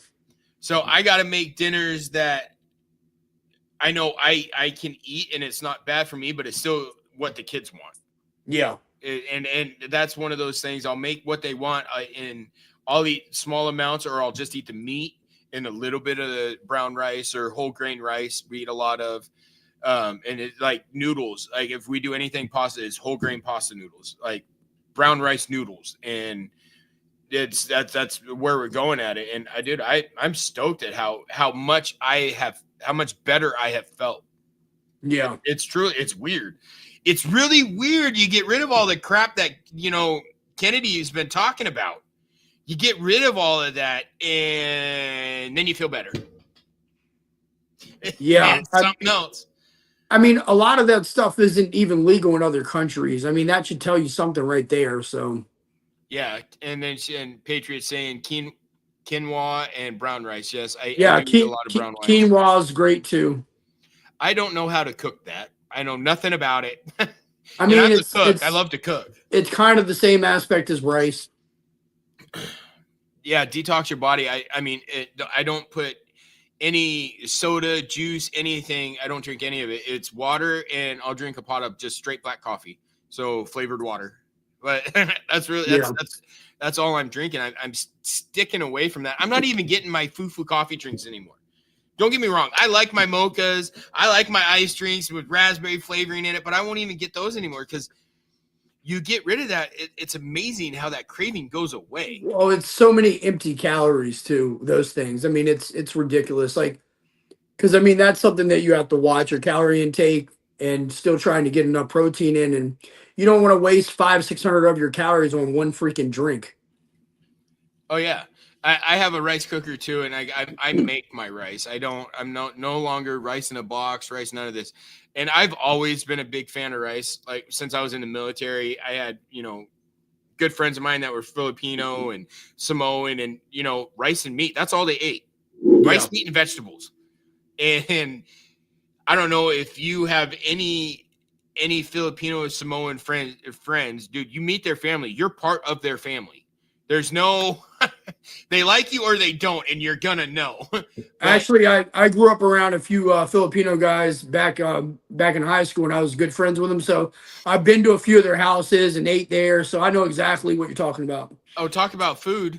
Holy crap, they want you to eat, and like I said, they like you, and you're part of their family, and it is what it is. That's where I learned how to make my sticky rice, and I learned there, spare ribs and rice, or spam and rice, or chicken and rice, or steak and rice. Everything is with rice.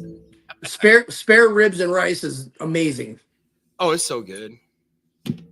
It's so good. And I'll change it around. Like I'll cut up chicken and fry it and mix it in with the rice for something different. And I've found so many different ways to make eggs. It's insane.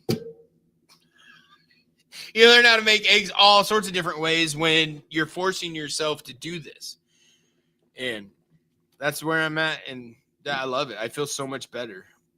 I feel so much better. I just need to get about another 40 pounds, get back down to my military weight. And dude, it'll be great. I'll be back out running again if I could get down there.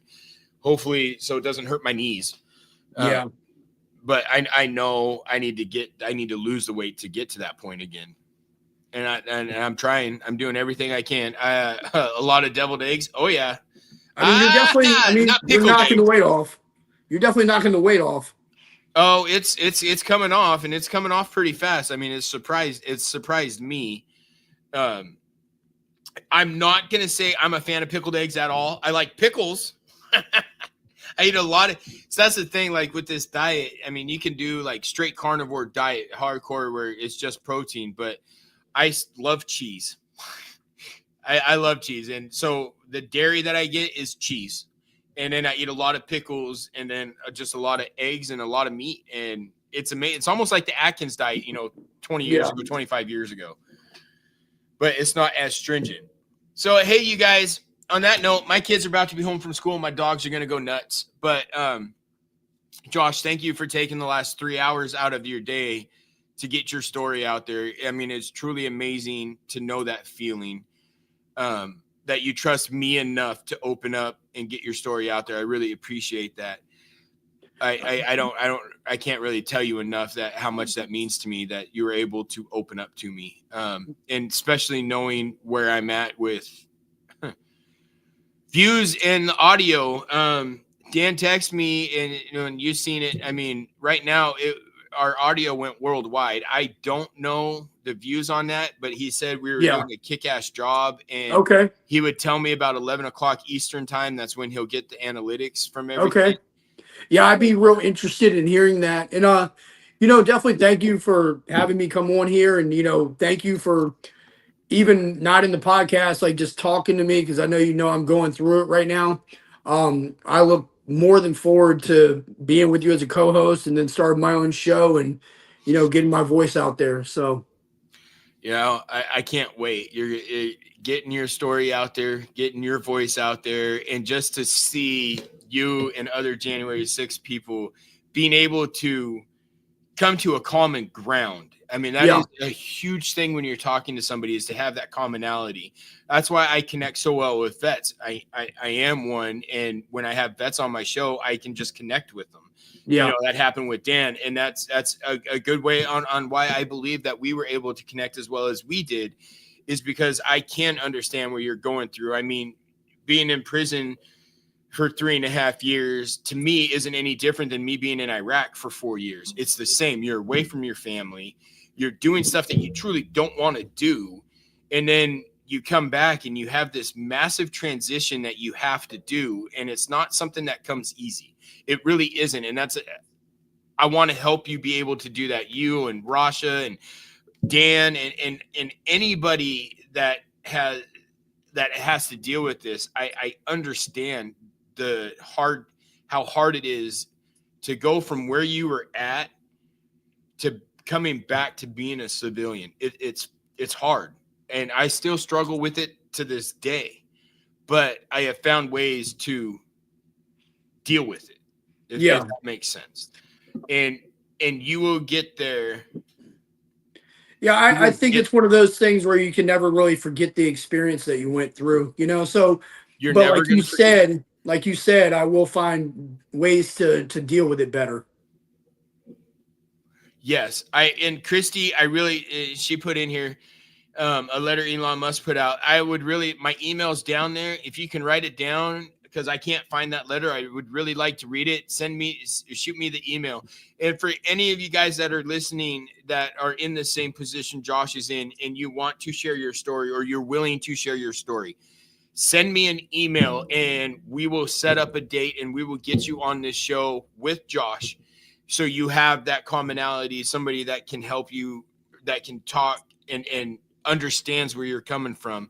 But I will put every single one of you that have had to deal with this on my show. And I have told Josh, if all 1,500 of you that got pardoned emailed me, I will do 7 years or 6 years or whatever it is, once a week of having one of you on my show. It needs to happen. There's no way around it. And again, thank you so much for getting on here and sharing your story. I know that does take a lot, and I know you're ready to get that out there. And it's awesome that you're at that point that you can. Just remember, whether you're TikTok or not, don't listen to the comments. Don't let it. I'm learning. It took very long for me, and still some of the comments get to me, but it's really easy. Just don't read the comments. Yeah. Or if you see somebody starting, you just block them, or just don't even acknowledge it, because for one, it's going to keep your stress level down, and people aren't going to see your frustration. That is a big thing when it comes to doing live streams or podcast, is keeping that frustration in, because if you let that frustration get to you from somebody, they won. Yeah. And that's what you're right. And it's really hard. And I've had a few of them win on me lately, but I mean, I'm getting better at it. There you go. Thank you, Lorraine. So you guys, thank you so much. Next week, I can't guarantee it's going to be at the same time. I generally try to do my show at 4 p.m. Eastern Standard Time. It's all going to depend on the guest, and I have all day Friday to get them on there. Well, until about 3 o'clock, because then I got a jet to go fishing. So I got a whole fishing trip next weekend that I ain't going to miss. But thank you guys.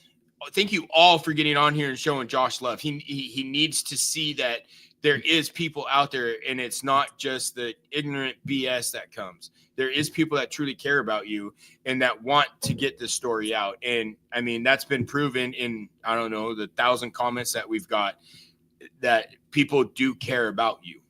So just remember that you're not alone. You're really not. And like I had said earlier, you got 70 million plus people that stand behind you. Just remember that. It's much appreciated, trust me. And I look forward to talking to more people. I'm stoked, and I will definitely, as soon as I get a hold of Mr. Valdez, I will let you know about next week, and I'll make sure you have a link, and hopefully I'll know by Monday, and we'll go from there. But on that note, you guys, thank you for listening to the Big Grizz Show. We are live on voiceofthepeopleradio.com. and YouTube, Facebook, X. We're on all the platforms you can put in Voice of the People Radio or Big Grizz, and it's going to come up when it's time. Thank you guys all for listening. Josh, I will talk to you. I'm sure I'll talk to you later tonight. Yep. All right, brother. You guys have a wonderful night, and thank you so much, and God bless you all for the love that you're supporting. And Josh, I just thank you so much for sharing. Yep, absolutely. Thanks, guys.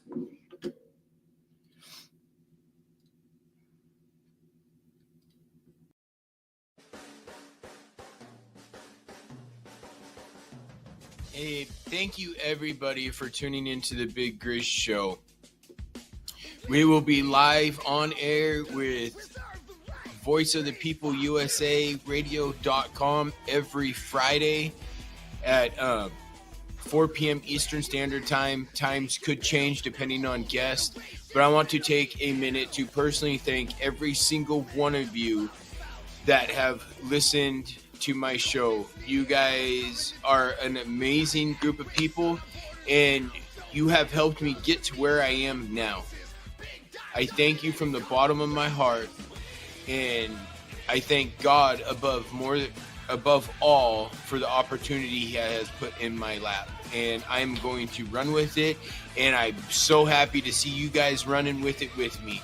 You guys are amazing. And God bless you all, and have a wonderful week, and we will see you next week. Have an amazing week, everybody.